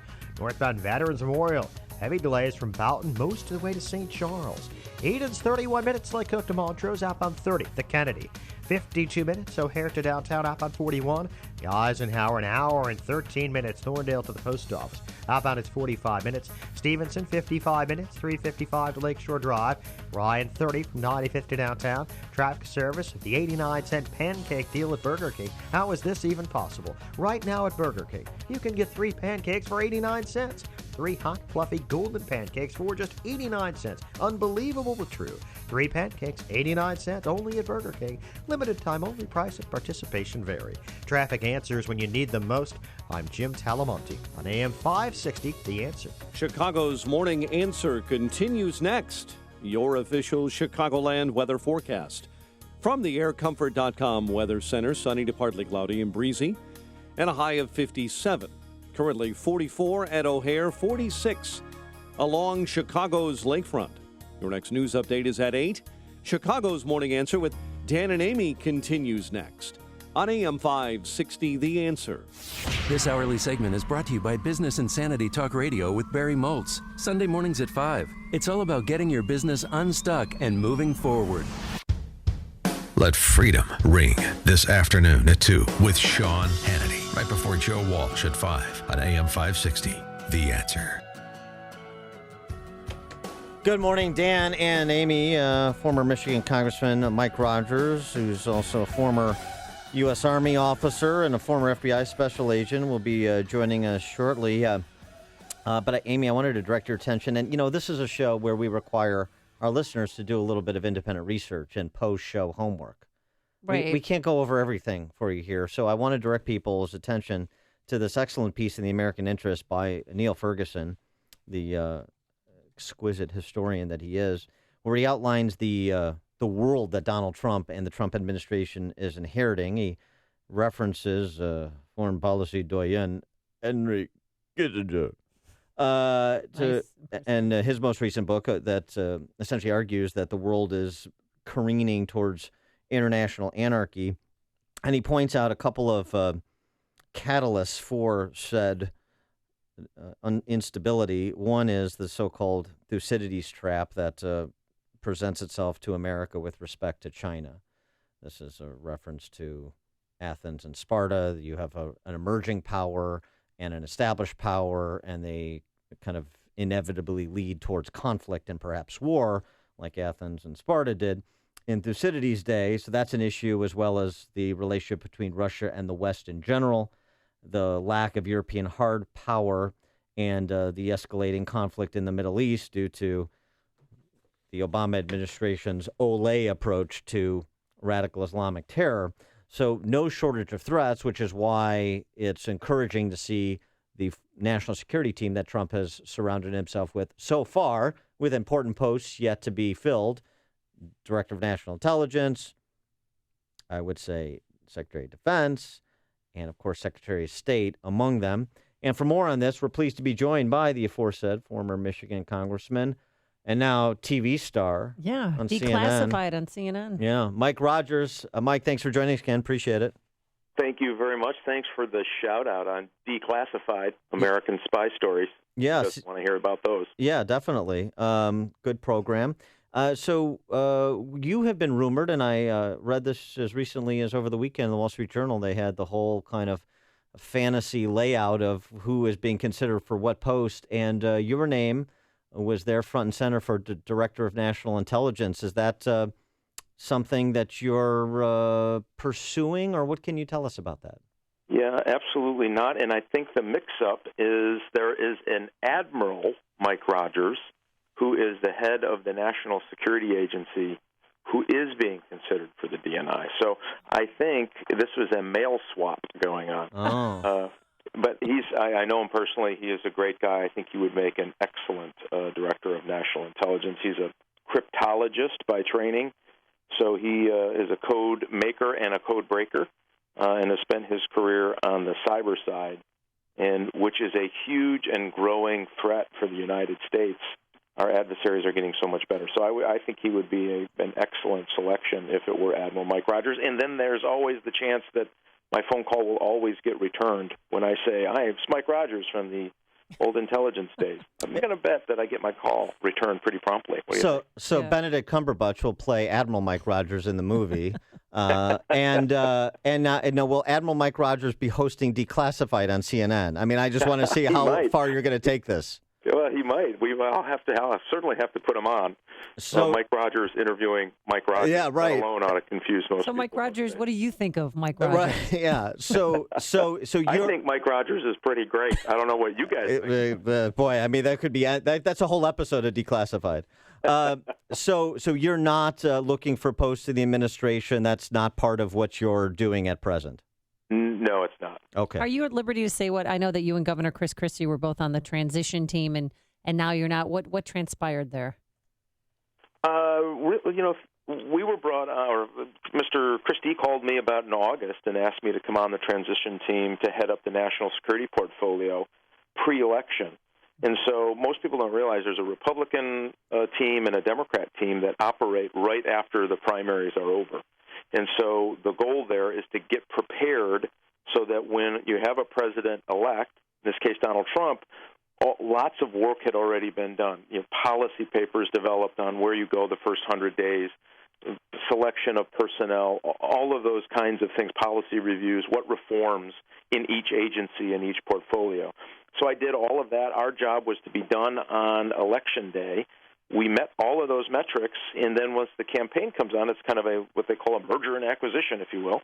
The campaign takes over the transition, and it was a natural handoff for me. So they wanted the national security portfolio up in New York, so I handed all of my work over and am off doing the things that I love to do. So no harm, no foul. I still have a good relationship with the campaign, and I knew that there was a strong likelihood that the national security portfolio. The good news is I was able to have a significant impact on the issues and the reform issues that they're going to try to need to deal with that first 100 days. Well, speaking of that, I mentioned you were a former congressman from Michigan, but you weren't just that. You're also chairman of the House Intelligence Committee.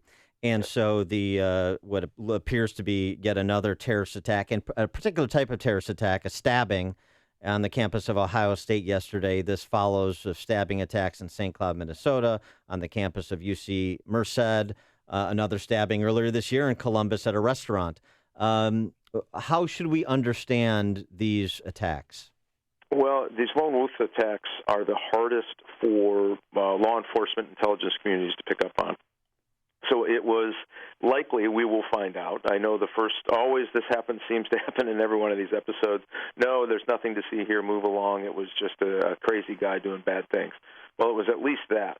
But what we find is that these people are being radicalized. I'm going to put money that this guy, once this investigation continues, they'll find that he was viewing radicalization material, social media likely, on the process of radicalization that would lead him to the point where he's willing to go out and kill other humans in the name of this radical jihadist activity that he was pulled to. So we're going to find that. I'm pretty sure of it. And then we'll go. We're going to rehash this debate about how we get after this every time we do this.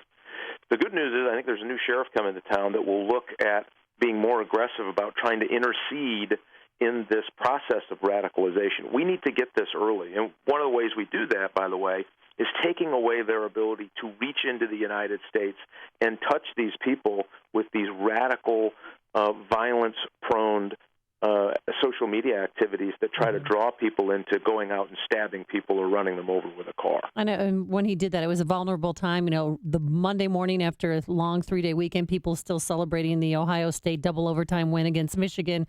I mean, that's why people were so shocked what was, happening. But before he went on his rampage, he did post on Facebook that he's sick and tired of seeing fellow Muslims killed and tortured. So there was some warning. I mean, how is there somebody that could better police social media? Because if you saw that, you think, oh, something's coming. Right. The problem with that is that even if that were the only indication, pretty hard to take that statement in and of itself without anything else. So think about if you're an investigator and the only piece of information you have is I'm sick and tired of. Well, who hasn't said that along their lifetime somewhere about something? Mm-hmm. Doesn't mean those people are prone to violence. You have to have more than that. You have to be able to connect it back. So, again, I think that the key here Because if somebody wakes up tomorrow morning and decides to do something drastic, and it's the first time they've ever had that thought, pretty difficult to stop that. You want to be prepared at a campus, and there's a whole bunch of other things you can do to minimize or mitigate their ability to kill people. But we have to get it earlier. We have to get the people who are promoting and producing really high-quality, I hate to admit, high-quality recruiting videos and radicalization videos, trying to walk these people through the process. And ISIS has come out and said they want more stabbing attacks in places like the United States. We know that's happened. So that's where you, in my mind, you start, and then you track through probably cyberspace is the best way to start at this. And you have to continually disrupt them where they work, where they train, and that might mean in eastern Syria. We might have to be a little more aggressive about trying to disrupt their activities happening in eastern Syria that clearly, along a radicalization process, is impacting people in the United States to commit acts of violence. I want to go back to this Neil Ferguson piece in American Interest I mentioned at the outset and get your assessment of what Henry Kissinger laid out as the 4 scenarios most likely to be catalysts for large-scale conflict. This is the Thucydides trap we have with China, the relations between Russia and the West, a collapse of European hard power, and then the escalation of conflict in the Middle East because of the leading from behind of the Obama administration. If you were advising President-elect Trump and his team, where would you suggest the ranking of those potential threats? How should those be ranked, I suppose, is the question. And is there anything that's not on the list of 4 that should be? Well, I think he's certainly picked out the biggest ones. And we have to still remember, China has nuclear weapons pointed at the United States, no small matter. Russia has nuclear weapons pointed at the United States. Iran is now probably empowered to continue to develop to get nuclear weapons. And the only ones that I would argue that they missed is North Korea. North Korea is very concerning. About, my time might be off, I want to guess 6 months ago, they fired missiles from a submarine that were designed to be intercontinental missiles. Now, they didn't show that they could go out in the atmosphere and come back, which would be all the trademarks of a nuclear weapon. That's very, very concerning. That means that they've leaped ahead in their technology. Firing a missile from a submarine is really, really hard to do. North Korea has done it. They're rattling their saber. They're being very provocative. We have troops stationed in North Korea, according to the armistice, about 30,000 troops in South Korea. Right. And the North rattles their cage. So we have a defense pact. If they go into North Korea, we are bound by this treaty to actually help defend themselves. So there's another one. And then you have, and add to that, a very young, unstable, almost irrational leader tells me, boy, we better be very, very careful about this. We know they have nuclear capability.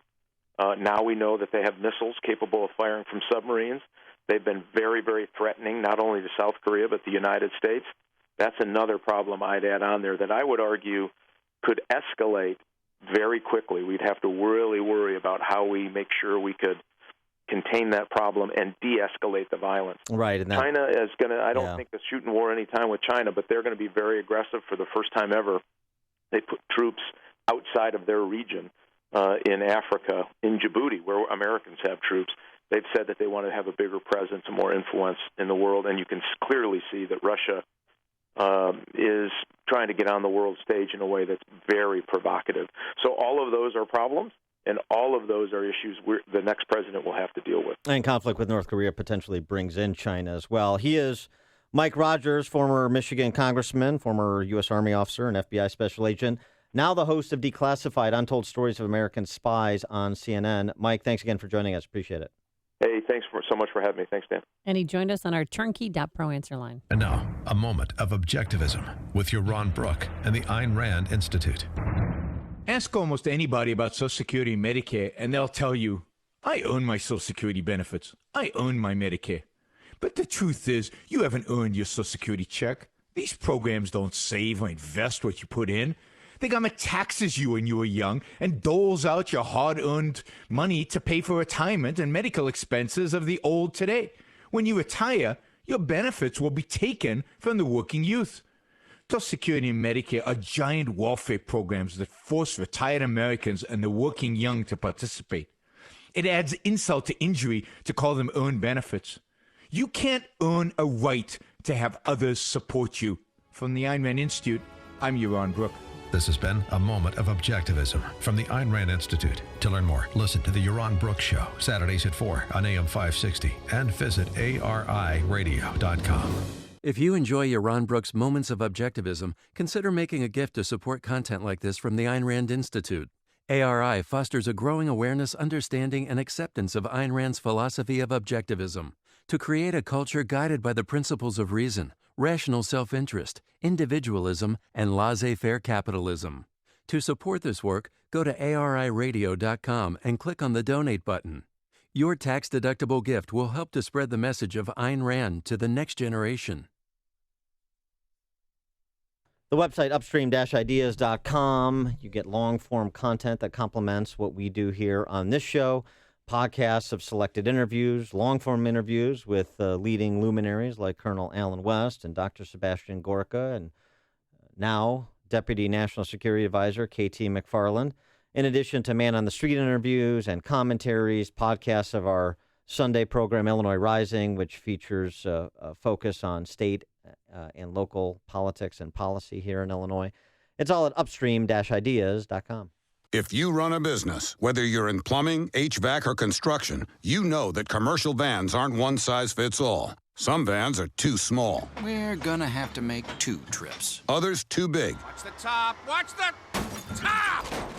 You need a van that's just right. That's where the Mercedes-Benz Metris comes in. It's the only available mid-size commercial van with unmatched safety features, a 2,500 2-pound payload, and enough cargo space to hold over 60 sheets of 4x8 drywall. It's big enough for the job, yet it's small enough to fit in your garage. It has a service interval of up to 15,000 miles and the highest residual value in its class, according to ALG. We won't give you a one-size-fits-all van. We'll do you one better, a commercial van that's sized just right for you. The 2016 midsize Metris. Mercedes-Benz. Vans born to run. Are you a business owner or manager who wants your facility to be more locked down? Do you occasionally need to limit access to your building from certain employees at certain times? Turn to Access Master, a proud supporter of AM 560 and Feed the Children. Access Master makes managing access to your facility easy. Whether you need to control access at a single entrance or to all your doors, Access Master will work with you to develop a plan customized for your business security needs. Everyone in your organization can have their own unique access profile to allow them access at certain times of days at various entrances. You can even monitor when employees are on site and receive an email or text notification in real time if employees need to enter your facility after hours. Business owners and managers, make an appointment to review options for controlling access to your facility. Contact Access Master today to help control access to your facilities. Call 800-321-2850. That's 800-321-2850. Please mention this ad. Balance of Nature's fruits and veggies. Oh, I had my joints all ached. My sciatic nerve was really bad. Like 10 hours, my eyes were so tired and heavy and almost burning. And then when I woke up in the morning, there was this nagging pain. I mean, it hurt to open them. And just in a week, like, I don't have the nagging pain anymore. My joints stopped hurting, and I'm in wood season. I'm lugging wood right now, and I'm not hurting. So that's, like, amazing for me. I'm usually really suffering. It's pretty effective. And so now, like I said, my husband and I are both taking it, and he even said his joints aren't aching as much, and he's feeling better. Good health is only a phone call away. What are you waiting for? Don't miss your opportunity to get a free month's supply of Balance of Nature. Call 1-800-2468-751. That's 1-800-2468-751. Or go online to balanceofnature.com. Use promo code CHICAGO. Mike Rowe here for 1 hour. Today, Chuck is jogging in place to make a point about energy efficiency. I thought I was training for a marathon. He's been at it now for... 3 minutes. And already he's wearing out. I'm not. Your heating and air conditioning systems are a lot like Chuck. Warm yet somehow cool. Wheezing, wasting energy, and probably headed for replacement. You're talking about the air systems, right? Sure, pal. Sure. Call 1 hour before it's too late. Can you do the disclaimer for me? Each independent franchise is licensed in its respective state or county. Thanks. O'Hare workers expected to walk off the job today I'm Mike Scott here with the stories we're watching. As Governor Rauner tries to meet with legislative leaders today, a suspect continues to be sought in a Harvey rail yard killing. WIND Chicago News Time, 8 o'clock. Fox News Radio. I'm Dave Anthony. It's smoky around the Great Smoky Mountains in Tennessee and scary. We had a knock at the door and it was a policeman and said that he would recommend that we leave because the fire was getting close to where the cabin was. Well, we're now told that wind whipped wildfire prompting evacuations around Gatlinburg and Pigeon Forge has burned down or damaged about 100 homes. Dozens of buildings have been torched as well, and the flames threaten the Dollywood theme park. The National Guard's being called in to help. A plane carrying a Brazilian soccer team, journalists and others crashed in Colombia with a handful of survivors. Fox's Evan Brown has this live. Dave, only 5 people who were on that flight survived. A 6th victim died much later after being recovered from the crash site. More than 70 people on board this flight originating in Bolivia and headed to Colombia and carrying a pro soccer team from Brazil getting ready to play in its league finals in South America. A reason for the crash is not known yet, but the crew radioed beforehand telling of some sort of electrical issue. The aircraft may have also run out of fuel, Dave. Happened the day after Michigan was finally called for Donald Trump amid a push for a recount there and then Pennsylvania and Wisconsin. The president-elect has picked another cabinet member. Fox's John Decker live at the White House. President-elect Donald Trump announced that he will nominate Georgia Congressman Tom Price to head the Department of Health and Human Services. Price, a medical doctor, is one of Obamacare's most outspoken critics. Mr. Trump will meet for a second time this evening with former GOP presidential nominee Mitt Romney, still a top contender for Secretary of State. And later today, the Trump transition team said it will announce Mr. Trump's pick for Transportation Secretary. Dave? And John, the president-elect has a provocative new tweet. Nobody should be allowed to burn the American flag. If they do, there must be consequences, perhaps loss of citizenship or a year in jail. The economy was stronger than first thought over the summer. The government revising third quarter GDP growth from 2.9 to 3.2%, the fastest pace in 2 years. Fox News Radio, fair and balanced. Mostly sunny skies. 44 degrees, winds out of the south at 11. At 8:02 on AM 560, The Answer. Good morning. I'm Mike Scott. Workers at O'Hare expected to walk off the job today, organized by SEIU. They're rallying not just at O'Hare, but at some fast food restaurants around the area for a $15 an hour minimum wage. Governor Rauner expected to meet with the 4 legislative leaders, Republican and Democrat, this afternoon to discuss how to end the budget impasse that's lasted for his entire term so far. A man shot and killed by police on Chicago's west side is accused of shooting his pregnant fiancée. Officers opened fire at Richard Grimes Sunday night in the 4500 block of West Washington. The sister of Grimes says her brother must have snapped before he allegedly shot Ashley Williams in the stomach and then fired multiple shots at police. She probably said something or did something, and they were just arguing, and at that moment, I had already knew that he seemed depressed. The woman's unborn child died as she was taken to the hospital in serious condition. Police are holding several suspects after a manhunt that followed shots being fired at police near Midway Airport. No officers were injured. Someone reportedly opened fire from inside a car in the 6100 block of South Colmar. ACC Big Ten College basketball last night. Northwestern a win over Wake Forest. Bear linebacker Danny Trevathan done for the season with a ruptured tendon in his knee. The news, a service of the 89-cent pancake deal at Burger King. Want to sweeten up that commute? Get to Burger King breakfast for the 3 for 89-cent pancake deal today.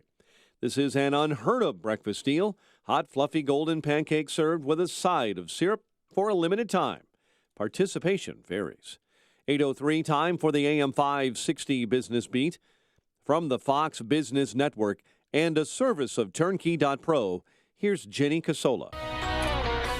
From the Fox Business Network, Google is taking on the iPhone and the Samsung Galaxy with its new line of Pixel smartphones, and that's expected to help stock of its parent company, Alphabet.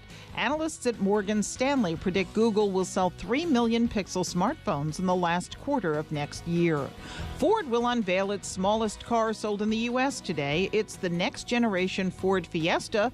The automaker says it will be lovable, fun, and sporty to drive. There's a strike by fast food and other service employees at O'Hare Airport in Chicago today. The protest is to demand raising the minimum wage to $15. There are protests at 20 airports, but O'Hare is the only walkout. Pilots striking Lufthansa Airlines are extending their walkout through at least today and tomorrow. The Dow closed down 54 yesterday. NASDAQ dropped 30. The S&P lost 11. With the Fox Business Report, I'm Ginny Cosola. It's 8:05 and a check of traffic and weather on the way next on AM 560. Sean Hannity believes Donald Trump will be successful if he does what he said. He will be a successful president, enormously successful. If he remembers that this election is about the forgotten man, the people that have been left behind and screwed over by corruption in Washington, D.C., he will be a successful president. The Sean Hannity Show.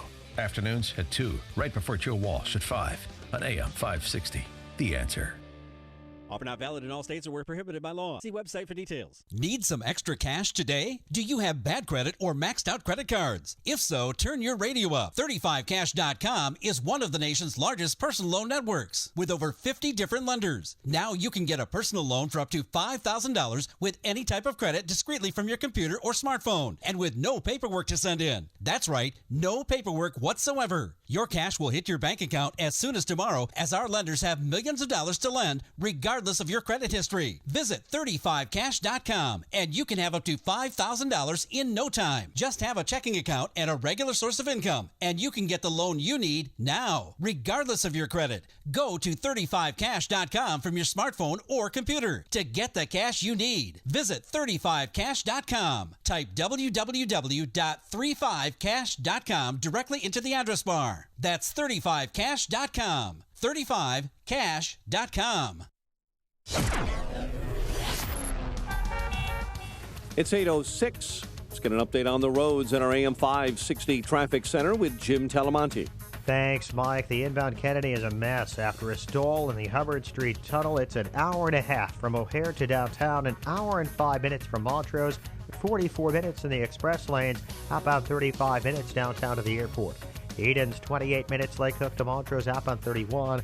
The Eisenhower, after some crashes and stalls, an hour and 20 minutes. Thorndale to the post office, an hour from Manheim, outbound 48 minutes to Thorndale. Stevenson, 55 minutes, 3:55 to Lakeshore Drive, outbound 41. Ryan is 32 minutes, 95 to downtown. Bishop Ford still heavy at 37 minutes, 80-94 to the Ryan. See delays on the Tri-State, southbound from Washington to Eau Plaine, northbound Southwest Highway to 31st and Roosevelt to Grand. Adams Tollway bottled up 31 to Higgins after a crash. Veterans Memorial, slow Boughton most of the way to St. Charles, and from the Army Trail toll to 290. Traffic answers when you need them most. I'm Jim Talamonte, AM 560, The Answer. Chicago's Morning Answer continues next. Your official Chicagoland weather forecast. From the AirComfort.com Weather Center, here's our meteorologist, Kevin Snyder. Today, sunny to partly cloudy and breezy, high 57. Partly cloudy for the night, low 36. Then becoming cloudy tomorrow, cooler with a high 45. A brief shower or two at night, low of 36.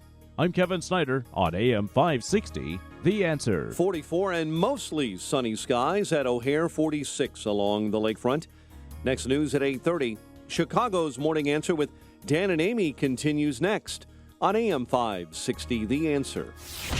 This hourly segment is brought to you by Military Mortgage Talk with host Tony Gatliff. Sunday mornings at 9 on AM 560, The Answer. Good morning. Welcome to your Tuesday morning briefing. Here's what you need to know to start your day. Meeting went very well. Was with him for about an hour. He basically walked us around the world. They spent a year and a half beating up Hillary Clinton over revealing classified information, and then they would appoint somebody who the FBI says not only revealed it, but then lied about it in an interview. I think that's a potential problem. Your candidate continues to push conspiracy theories. He does not represent us, and that is a problem. He's not shifted or evolved into representing us. So any way we can wiggle the heck out of this thing, we're trying. Folks, Castro regime jailed and tortured political prisoners at a higher rate than Stalin's regime, and we're hearing about complicated emotions. This is Chicago's Morning Answer with Dan Proft and Amy Jacobson on AM 560. The Answer.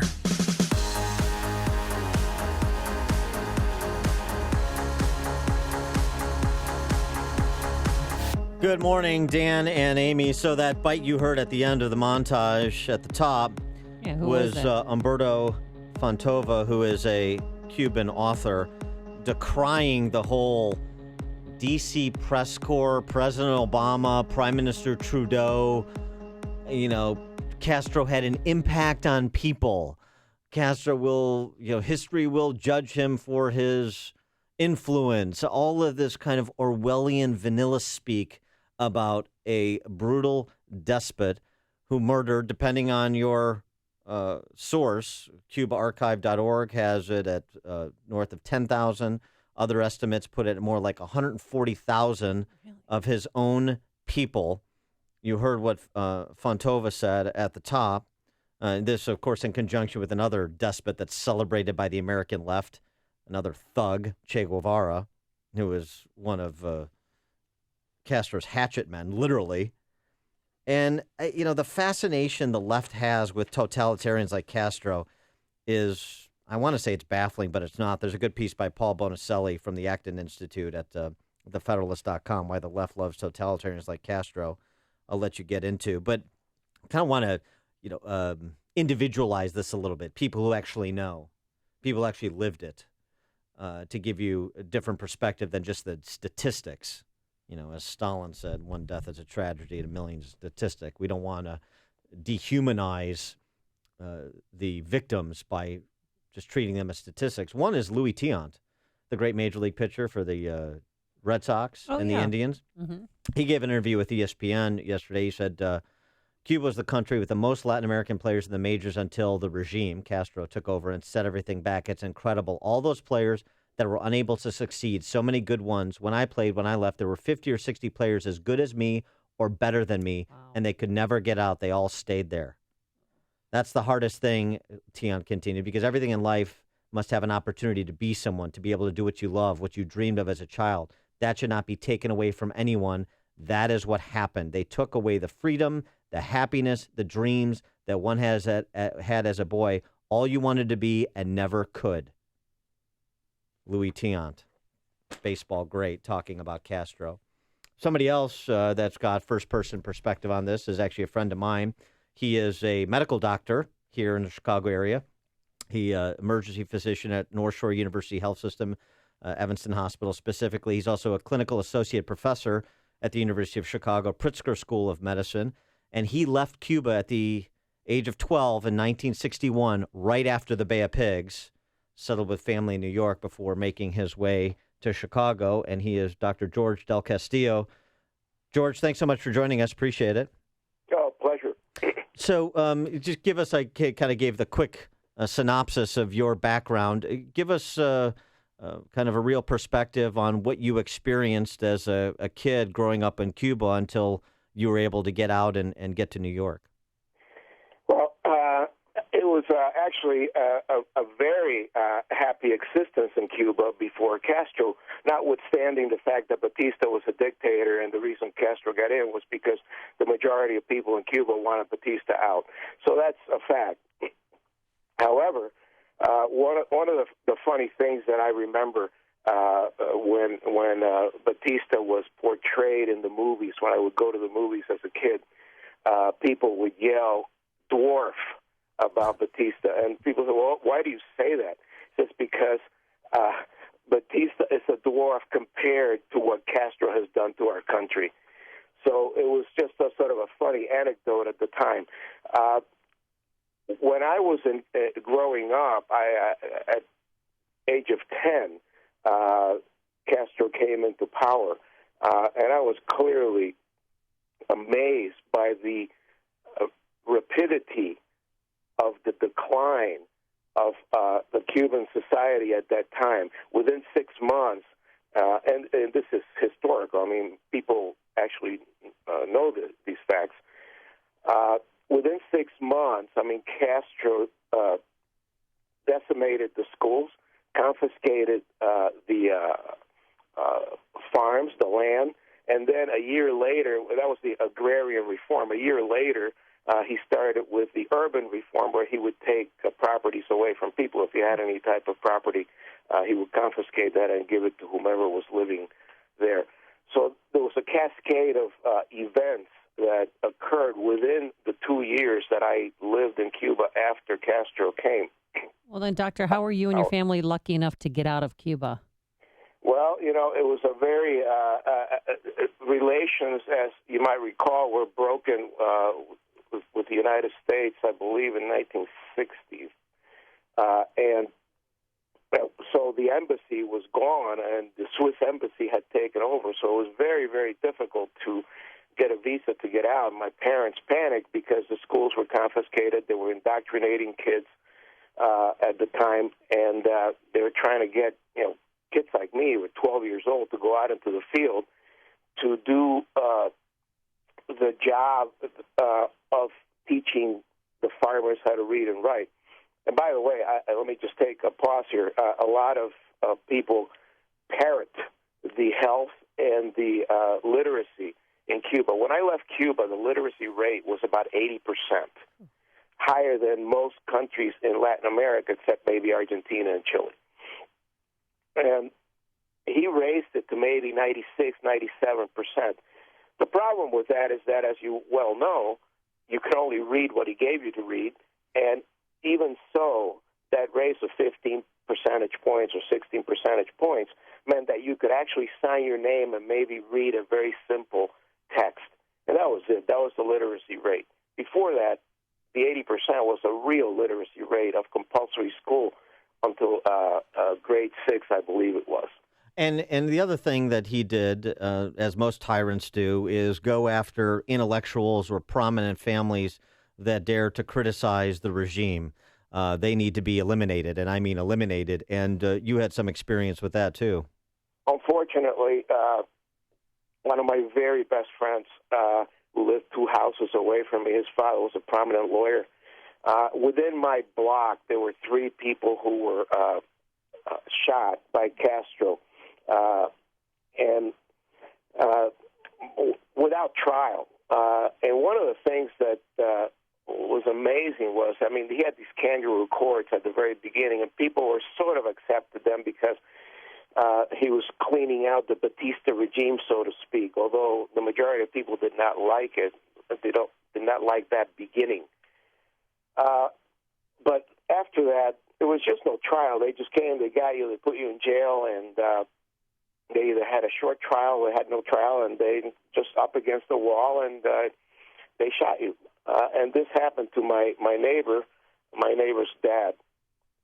So then were you guys in fear of losing your lives as well?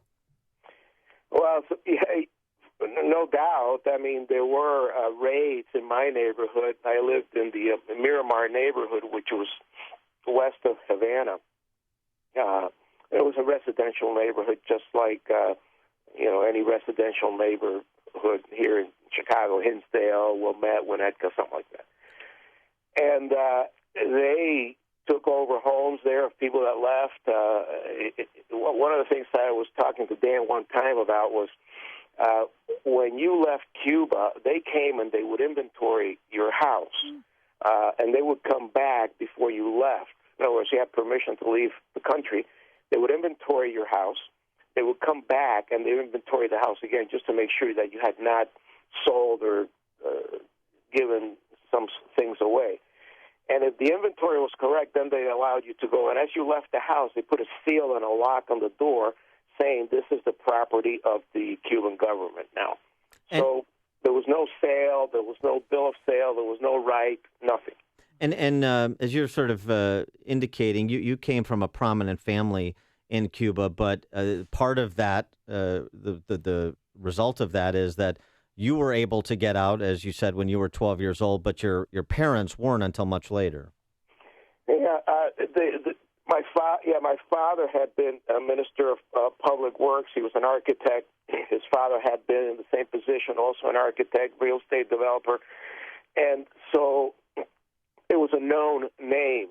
And so the government at the time, when my father wanted to get out, with my mother and me, because my sister was older. My sister had left the year before with her husband, and he was 23 and she was 21, and they had a 6-month-old baby. And so my parents panicked, and they sent me to live with her right after the Bay of Pigs in New York. But they wanted to leave, but they wouldn't let my father leave for about 5 years. And this happened to many, many families. I mean, they split the families significantly, some willingly, some not. And So, when your parents ultimately were able to leave, as you were suggesting, the property that your family had in Cuba, I mean, that's all gone. That's all confiscated by the government. right. Interestingly enough, the house, our house now, I've heard is it's an office for a company that is building hotels with a French conglomerate throughout the island. And so they made it into an office building, so to speak, because they said the house, my father built the house. The house was so well built. Have you been back to Cuba? That's in Havana, yes. and so the house is in excellent condition, but many, many homes. I mean, it's just, Havana is so dilapidated, and there's so many people. I have friends who've gone to Cuba, and they come back, oh, the people are so nice, and it's so great, and we had so much food, and so on and so forth. And, my retort is always, well, you didn't go to the right places. There are many documentaries out there. In fact, there was one on HBO last night that showed interviews with many townspeople, if you will, who are there in Cuba who are totally disillusioned with the system. The problem is that the fear is so great that they'll throw you in prison or lose you somewhere, that people just are very, very quiet and don't say anything. I think now, because Castro is dead, maybe there'll be a little bit more open dialogue, but I don't know. I'm not terribly hopeful. And, Doctor, have you been back to Cuba? I went back. I went back 14 years ago because I have an uncle who died a couple of years ago at age 97, and we talked to him periodically. It was one of my only family left in Cuba, and so he was sick, and he told us on the phone, well, I'm not going to see you. I'm going to die. I'm never going to see you again. So my sister and I sort of, swallowed hard and said, well, I think we should make this trip. And it was a very difficult trip. The only redeeming value of the trip was that I had family, and we were able to get together with my cousins and go around Havana and so on. But otherwise, it was a very, very sad trip, just being in a place where you grew up and you see the dilapidation, you see the poverty that was really not there before, and you see the repression that the people suffer. Well, and you left Cuba the same year that Louis Tiant defected from Cuba, 61, and he ends his interview on ESPN saying, I hope one day we can all go back and live in Cuba the way we used to. Well, I guess we'll see if that's possible. Probably not until Raul Castro goes the way of Fidel, I suspect. Yeah, I agree with you, Dan. I don't think it is a possible scenario. Certainly, the individual that they have as a successor to Raul is someone who's really not very well known at all. And the image of the revolution has died. It's not now with Castro dying, but will die, with Raul. There's no one there left except for the people of the Communist Party. And they will try and hold on like crazy because they know what awaits them. But I will tell you that there will be I don't care what people say, there will be no change in Cuba until that government changes. And I think it's a very obvious comment, but it's just not going to happen as long as someone like Raul is there with a totalitarian vice around the people's necks. It's just not going to happen. He is Dr. George Del Castillo. He's a emergency physician at Evanston Hospital, North Shore University Health System, and a clinical associate professor at University of Chicago School of Medicine, and a Cuban emigre at the age of 12. George, thanks so much for joining us, sharing your story. Appreciate it. It was my pleasure to be be with you. Thank you. Have a nice day. Thank you. Thanks. And you joined us on our turnkey.pro answer line. The stories you need to know to start your day. This is Chicago's Morning Answer on AM 560. The Answer. Good news is President Obama, Biden, Theresa May, Vladimir Putin, none of them are going to Fidel Castro's funeral. But the Schakowsky family is sending a delegation. Oh, my God. Seriously? I'm kidding. Oh, okay. Maybe I'm not. I don't Bob. know. Don't and say Creamy Bob is going to go. Stop. Forecast today, we can't stop with the sunshine. It's brilliant sunshine right now. A few clouds by the afternoon, breezy. A pleasant high of 57 degrees. Then tomorrow becoming cloudy and breezy. And we're going to hit a high of 47 degrees. How high are the travel times on that inbound Kennedy, Jim Telemonte? Amy, you're back just in time for the big delays. There was an earlier stall at the Hubbard Tunnel, and so the travel times actually come down a little, but still it's an hour and 12 minutes, so O'Hare to downtown. 46 minutes from Montrose, 47 now on the Express. Outbound, 44 minutes to the airport. There was a car fire division. It's now on the right side, everything involved. And everything's been put out. The Edens is 25 minutes, Lake Cook to Montrose, outbound 36. The Eisenhower, an hour and 12 minutes. Thorndale to the post office, outbound 41 minutes. Stevenson, 57 minutes, 355 to Lakeshore Drive, outbound 40. Ryan, 40 minutes, 95th to downtown, outbound it's clear. Bishop Ford much improved. The tollways have some delays. They're improving quickly, though. I'm Jim Talamonte in the AM 560 Traffic Center.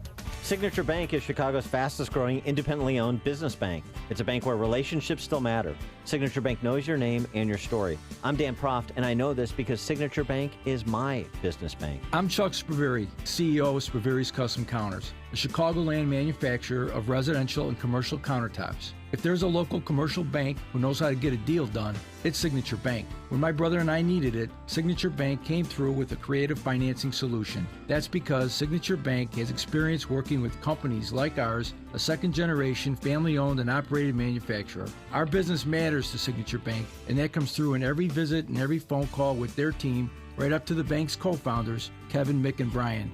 Spaveri's is proud to bank with Signature Bank. Signature Bank is looking for their next success story. Learn more about turning your business vision into reality. Visit signature-bank.com.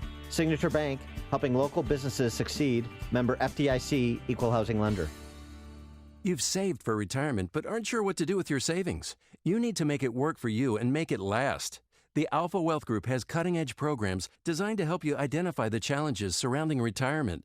They'll help you create a clear picture and roadmap for your future, how to maintain your present standard of living and make your money last. So don't wait until you're left without options. Get answers you need in a free report, 5 Simple Steps to a Stress-Free Retirement. This invaluable report is from Tom Fortino of the Alpha Wealth Group here in Chicago. Tom is the host of the Alpha Wealth Hour, heard Saturdays at 9 a.m. on AM 560 for the past 8 years, and has been featured in Fortune and on Fox Business. Are you ready to get serious about your retirement? Call the Alpha Wealth Group now for your free report, 5 Simple Steps to a Stress-Free Retirement, at 800-748-3185. That's 800-748-3185. Or visit alphawealthgroup.com. Investment advisory services offered through Retirement Wealth Advisors, Inc. Don't miss the Chicago Bar Association's 93rd annual satirical musical, This Case is a Shamilton. A cast of talented lawyers parody current news and pop culture from Hillary to Trump, set to all the music of your favorite show tunes and pop hits. This show is for everyone. You'll laugh out loud at this toe-tapping, finger-snapping, hand-clapping good time. This Case is a Shamilton runs at DePaul's Merle Reskin Theater, evenings, Thursday, December 1st through Saturday, December 3rd, with a matinee on Sunday, December 4th. For times and tickets, visit barshow.org. Treat your company, your clients, or go with friends for a hilarious night out. Order your Bar Show tickets today. Call 312-554-2064 or order online at barshow.org. Barshow.org. Tickets also available at the Reskin Theater box office. Don't miss the Chicago Bar Association's This Case is a Shamilton. Funny Trump joke was supposed to go here, but it was removed by the censors for obvious reasons. AM 560, The Answer. Amy, you need to get down to Gatlinburg to help with the firewall there. Oh my gosh, Dollywood. Dollywood is under siege. Yeah, but 3 resorts in Gatlinburg, Tennessee have already burned to the ground, including one that your friend stayed at. So yeah, just a couple weeks ago. Keep them in your thoughts and prayers because that's a beautiful area. It's brutal. Some of the video has been very, very distressing. Also distressing, though, is the hunger It is the holiday season, the hunger around the world, and particularly this year, our focus at the station, Haiti and Guatemala. Haiti, just hit with Hurricane Matthew a couple of months ago, and already a desperately poor country, as is Guatemala. So today is Giving Tuesday, and we would like you to make a one-time donation of just $50. With that, this is what's going to happen. You can provide food for an entire year and water for life for a child in Haiti or Guatemala. To make a one-time donation, call 855-880-3663. That's 855-880-FOOD, or simply go to 560theanswer.com and search for the keyword food. Food for the Poor, a 35-year-old charity, well-respected, well-managed. 95 cents of every dollar they raise goes directly out to care for people, the care being the food, the medicine, the clothing, the water filtration supplies, and other relief resources that people need to live. So in addition to the $50 individual donation play, we've got another opportunity for business owners and marketing managers, a $2,500 tax-deductible donation to Food the Poor. That provides a year, food for a year, and water for life for 50 children, 50 children in Haiti and Guatemala. And because of that generosity, if you participate in the Business Benefactor Program, we here at AM 560 want to give you something in return, and that's 40 60-second commercials that will air on our airwaves between 5 a.m. and 8 p.m. Monday through Friday. Yeah, and it's the best advertising deal in all of Chicago radio. Really, it is. We're still partnered up with some of our business benefactors that joined us years ago. Again, it's a great way to help those in need this holiday season and also elevate your business to the next level. To become a business benefactor, call Michael Mann at 847-871-1527. That's 847-871-1527. He can answer all of your questions, and he can help you become a business benefactor this year. You've made the switch, and it feels so good. You've switched to Chicago's Morning Answer on AM 560. The Answer. You're never too old to learn something new, especially when it concerns your golden years. Join North Shore Capital Group at their retirement educational classes held at local colleges in your community. Each class is an interactive workshop that's held over 2 sessions and includes a workbook for you to keep and follow. Instructor Victor Rigoni will provide you with the tools and guidance to help you reach your personal finance retirement goals. At the end of the full class, you'll receive an opportunity to book an independent, complimentary consultation so that you can implement a proper retirement strategy. It's never too late to educate yourself about retirement. Call North Shore Capital Group, 312-260-7929. That's 312-260-7929 to find a workshop near you. North Shore Capital Group Incorporated, an independent firm with securities offered through Summit Brokerage Services, Inc., member FINRA SIPC, and advisory services offered through Summit Financial Group, Inc., a registered investment advisor. 847-735-9200, 250 East Illinois Road, Suite 201, Lake Forest, Illinois, 60045. AM 560, The Answer. Coming up on Chicago's Morning Answer. A little jumpy. The dumbest minute of political commentary ever broadcast on public airwaves, brought to us by The View at 8:38. And then later, Mitt Romney, Donald Trump, secret dinner this evening. Well, it's not secret, but it's private. Will he become Secretary of State? But first, into the newsroom we go. Here's Mike Scott. Amy and Dan, 44 degrees. We have clear skies, and what was supposed to be a celebration has turned into a major tragedy. That's what the mayor of Medellin, Colombia, is saying about last night's plane crash that killed more than 70, including members of a Brazilian First Division soccer team. 6 have survived that crash. Donald Trump's hunt for a Secretary of State veering into dramatic terrain. The president-elect expected today to have a follow-up meeting with Mitt Romney after taking former CIA Chief David Petraeus under consideration. Petraeus pleaded guilty last year to mishandling classified information. National Guard troops are being sent in as wildfires continue to spread in Gatlinburg, Tennessee. Airbus says this morning they want to cut more than 1,100 jobs as they consolidate activities and try better to compete with U.S. rival Boeing. Workers at O'Hare are expected to go on strike, walking off the job today, rallying for a $15 an hour minimum wage. Could there be a meeting in Springfield today? Governor Rauner wants to meet with the 4 legislative leaders, Republican and Democrat, this afternoon to discuss how to end the budget impasse that's lasted for his entire term so far. Police in Harvey are looking for a gunman who shot and killed a Canadian National Railway security guard. Police say a suspected car thief was fleeing from police. He was on foot when he ran into guard Tyrone Harden of Riverdale in the railroad's terminal yard. College hoops last night, ACC Big Ten Challenge. Northwestern top Wake Forest, 65-58. The news a service of Accountemps. Do you know what you should be making? Visit accountemps.com/salary center to see salaries for more than 400 accounting and finance salaries where you live. It's your go-to source for accounting and finance salary information. Accountemps, a Robert Half company.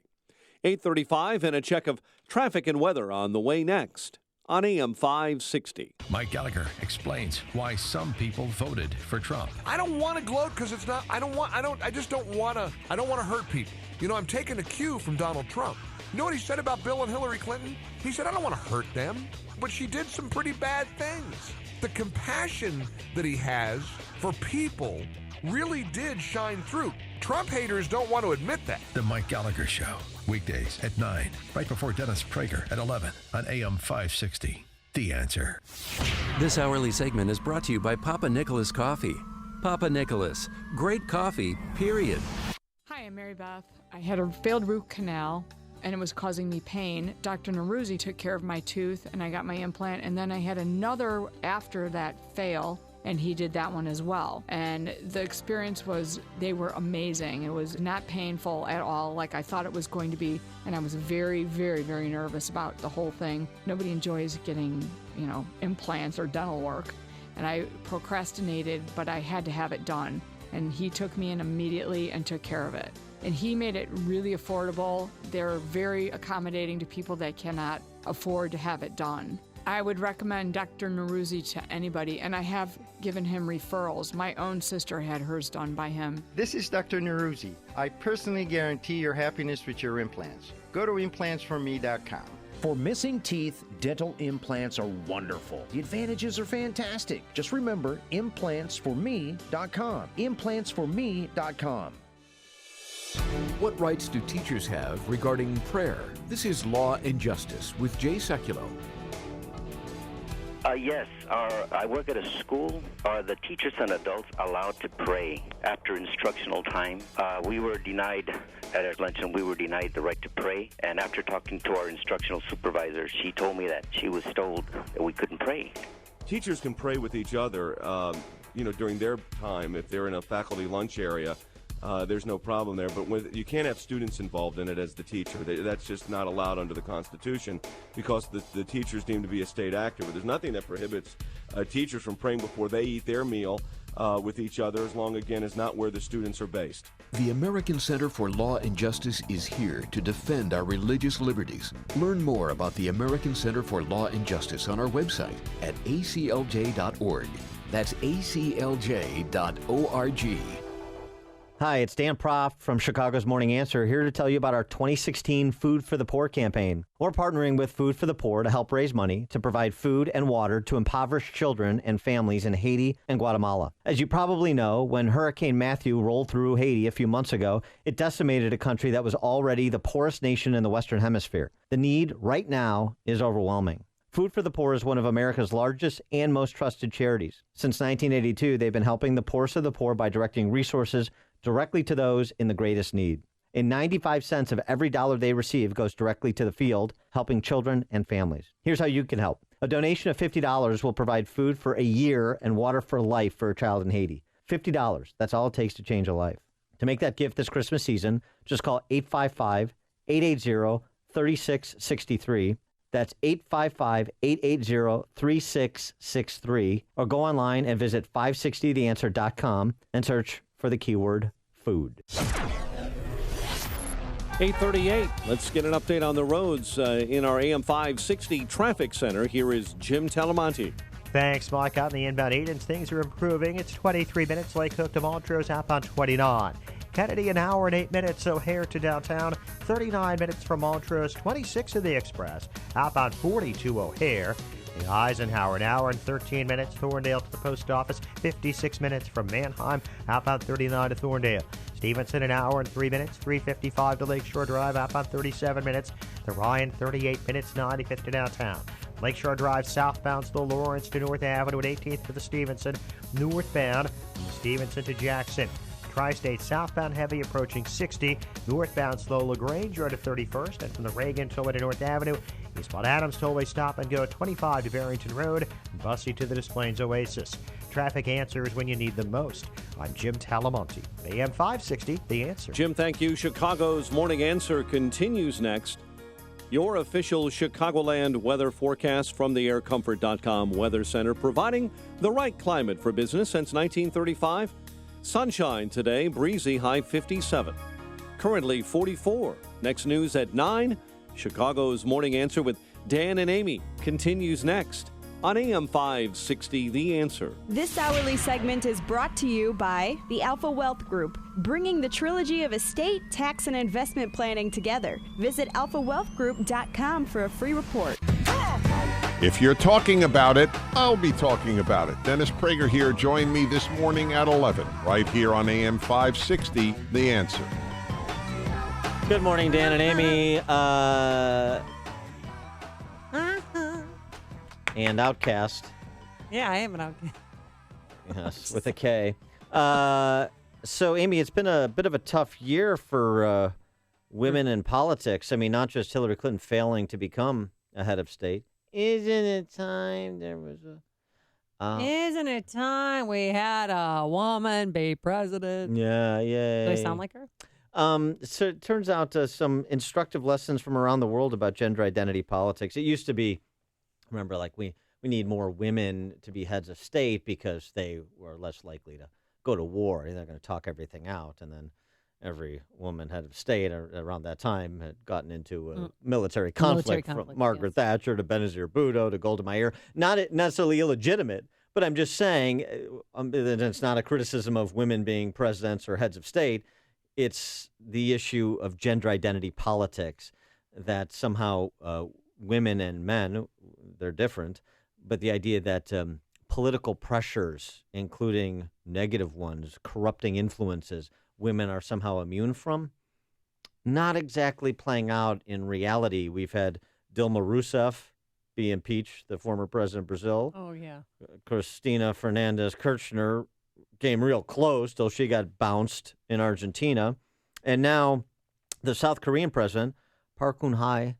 I think I pronounced that right. Park Geun-hye? Okay. Al D'Amato called, and he wants his racist impersonations back. I mean, are you going to do something wrong now? No. You fly too low? Bing, bang, bang. Park Geun-hye. Okay, fine. That pronunciation's perfect. She is the female head of state of South Korea. She's the president of South Korea. She has announced that she is willing to step down before the end of her term because she is facing impeachment pressure. So I'm just saying, but Hillary lucked out because she would probably follow in the lines of High and Kirchner and Rousseff if she had been elected. So it's good news for her. Now, speaking of women. Yes. And women that are a disgrace to the gender, as these failed, corrupted politicians are. Of course, I'm talking about the women of The View. Are you ready? Okay. I was flying yesterday, so I was not able to watch The View. So I have no idea what happened. So you bumped up a couple IQ points by not being exposed to that intellectual violence. Here is the dumbest minute of commentary you will hear this year. The topic is really irrelevant, but the topic is on the recount. And the nice thing about this minute is it's not localized to one of the man-hating shrews on the panel. Everybody gets into the act. So it's really a collaborative effort. Are you ready? I'm ready. The View panel on the Jill Stein, Hillary Clinton-backed recount. actual proof that the Russian government hacked into the DNC, hacked into emails. We're trying to be persuasive in our politics in this election. And so who's to say, and I'm not a conspiracy theorist, but who's to say there wasn't some sort of hacking going on? There wasn't some sort of Russian involvement, because there is an example of it. I don't know why he doesn't just say, you know what, do whatever you want. Recount it if you want. Do whatever you want. Wait a second. Maybe he's frightened that they're going to find something and he really didn't win. The issue is, if it was, everybody wants the votes recounted. Like, people who support Hillary Clinton want the votes recounted because they're hoping that he didn't get it. But see, nobody was freaking out. Everybody accepted what she said. When she conceded, it was fine. Right. But someone... Well, I'm not going to accept this. The Green Party said, we're not going to accept it. And she said, well, if you're looking, then look for me, too. Well, why is it, doesn't it seem odd, too, though, that the Green Party... Jill Stein got almost no votes. It's the Green Party. Right. They want to make sure, because maybe she got more votes than she thought. Let the girl have the votes she wants.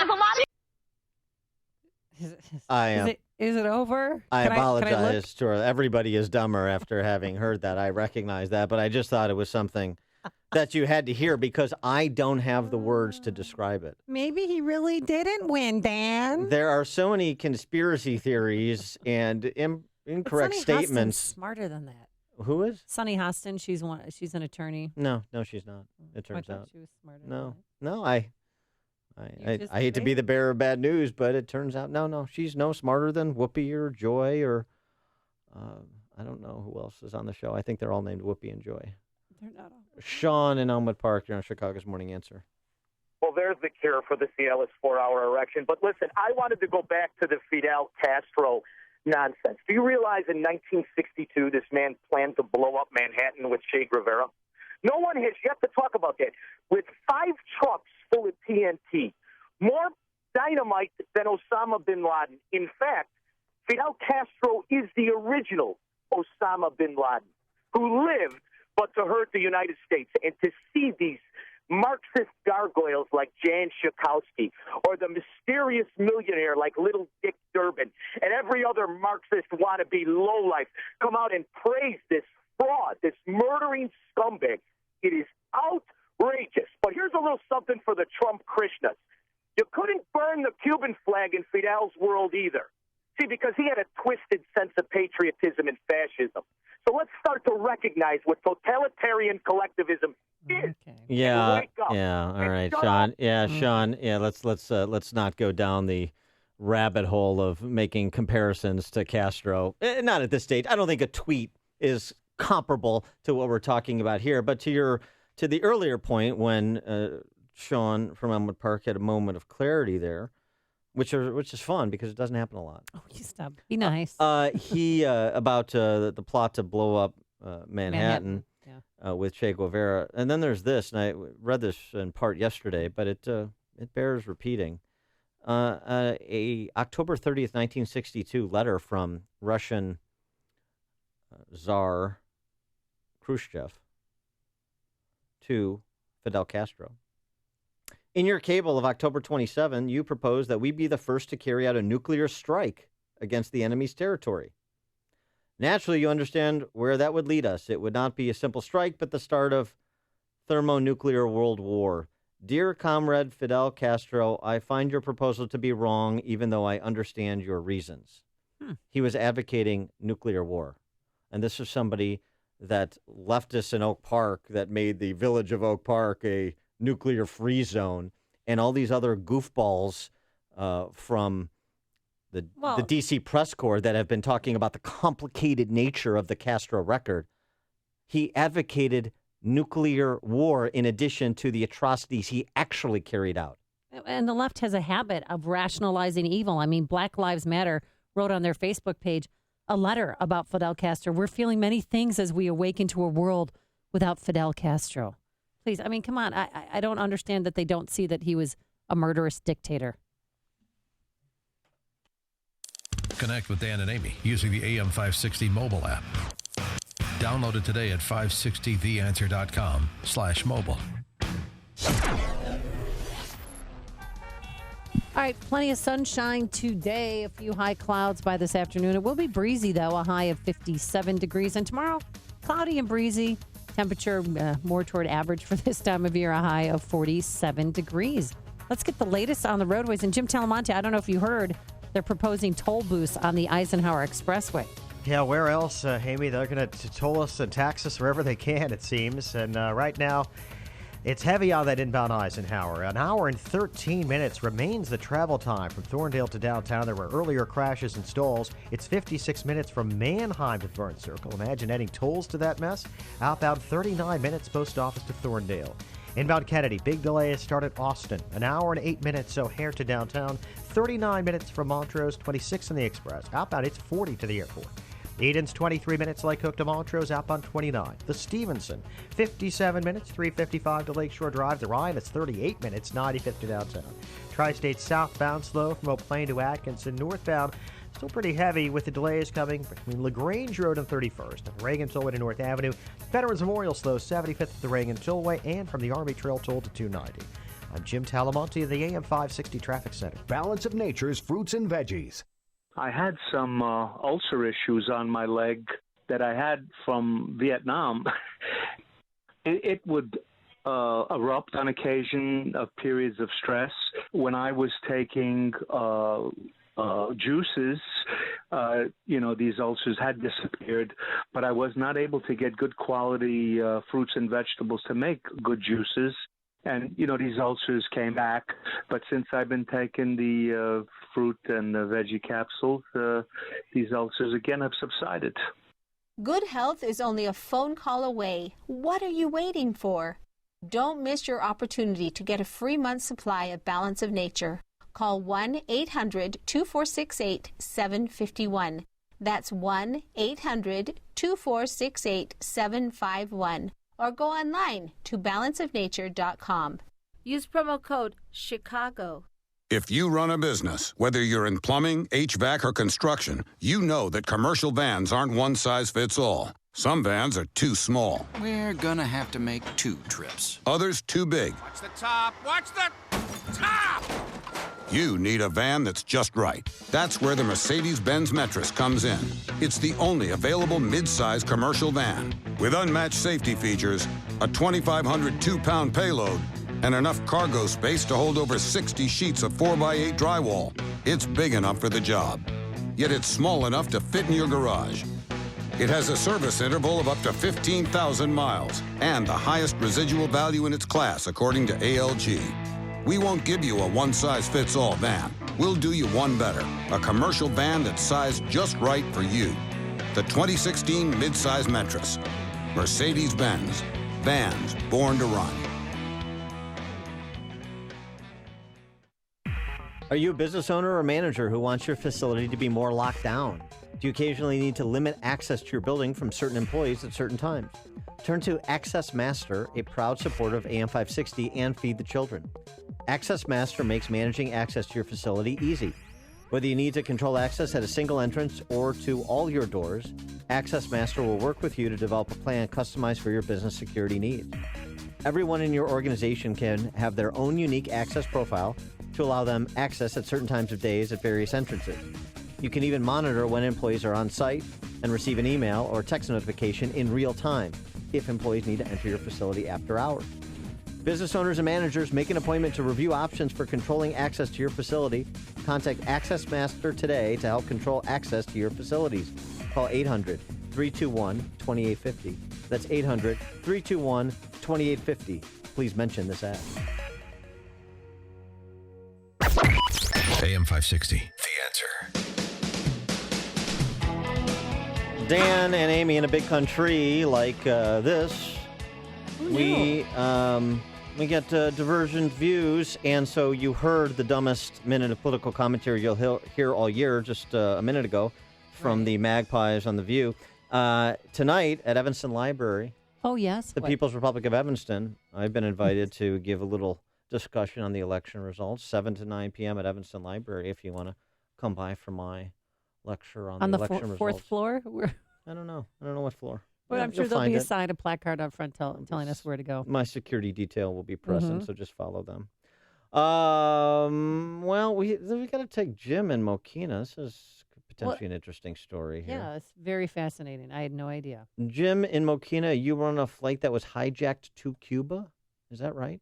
Yes, Reagan had just become president, and I was on a flight from Eastern Airlines flight from Chicago to Miami, and the plane was hijacked by a Cuban family that had come over with the boat people that became disenchanted with the United States, and they had baby bottles. They said it was filled with explosive and a Bic lighter. Back in those days, the whole thing was we'd just take it to Havana. We'll do whatever you want. There was no thought of overpowering anybody. But when we got to Havana and we landed, the plane was at the end of the tarmac, and what happened was that they surrounded the plane with Cuban soldiers, very good-looking Cuban soldiers, AKs, a very fierce-looking group, and we thought they were there for the hijackers. Instead, what happened was the hijackers got taken off the plane with the front of the cabin, put in limousines and whisked away, and they took us and they put us on buses with bars on it, and they took us into the terminal, and they had us under guard until what turns out to be happening was that the Cubans would charge Eastern Airlines $50,000 as a landing fee, and they had to get their landing fee before we could take off. But while we were there at the airport, there was a donkey cart bringing garbage out to the end of the airstrip, and it looked like a junkyard full of planes that were completely dilapidated, and the mail plane came in was an old Ford Tri-Motor plane. So the Eastern Airlines paid the $50,000 shakedown, and then you guys flew back to the United States? Yeah, we flew back, but we didn't know at the time what was going to. We didn't. No one. It was. Right. We were under guard. There was no trying to win our hearts and minds. Well, yeah. These soldiers had no interest in trying to win our hearts and minds. I mean, they were not interested in our problems or our concerns. They're not like when you see American soldiers in Afghanistan, Iraq, they're all trying to make eye contact with the people. They're trying to be friendly. These people there were to intimidate us, and I think they tried to do a pretty good job of doing it. Thanks there was no way of trying to convince us that we wanted to have anything to do with these people. So thanks for the call, Jim. Appreciate that.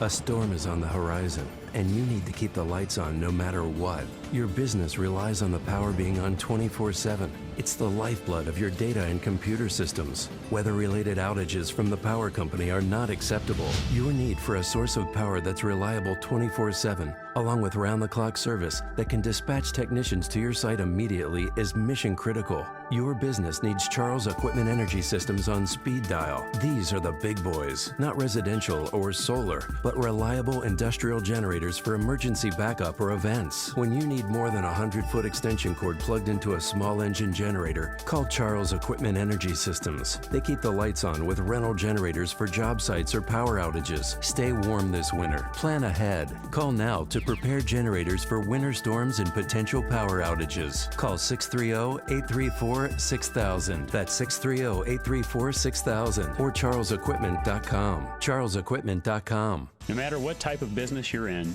having a strong business banking partnership can help your bottom line. I'm Jeff Boundy, president of Cornerstone National Bank and Trust Company. We strongly believe that trust, service, and relationship are the cornerstone of a successful business banking partnership. Customers like Rick Williams of Pump Supply agree. Hi, my name is Rick Williams, owner of Pump Supply Incorporated. As a business owner, I recognize the importance of relationships. I need a bank that understands my business and is able to respond quickly and creatively to the needs of my company. Cornerstone has been a valuable business partner and has helped me grow my company and seize opportunities as I come across them.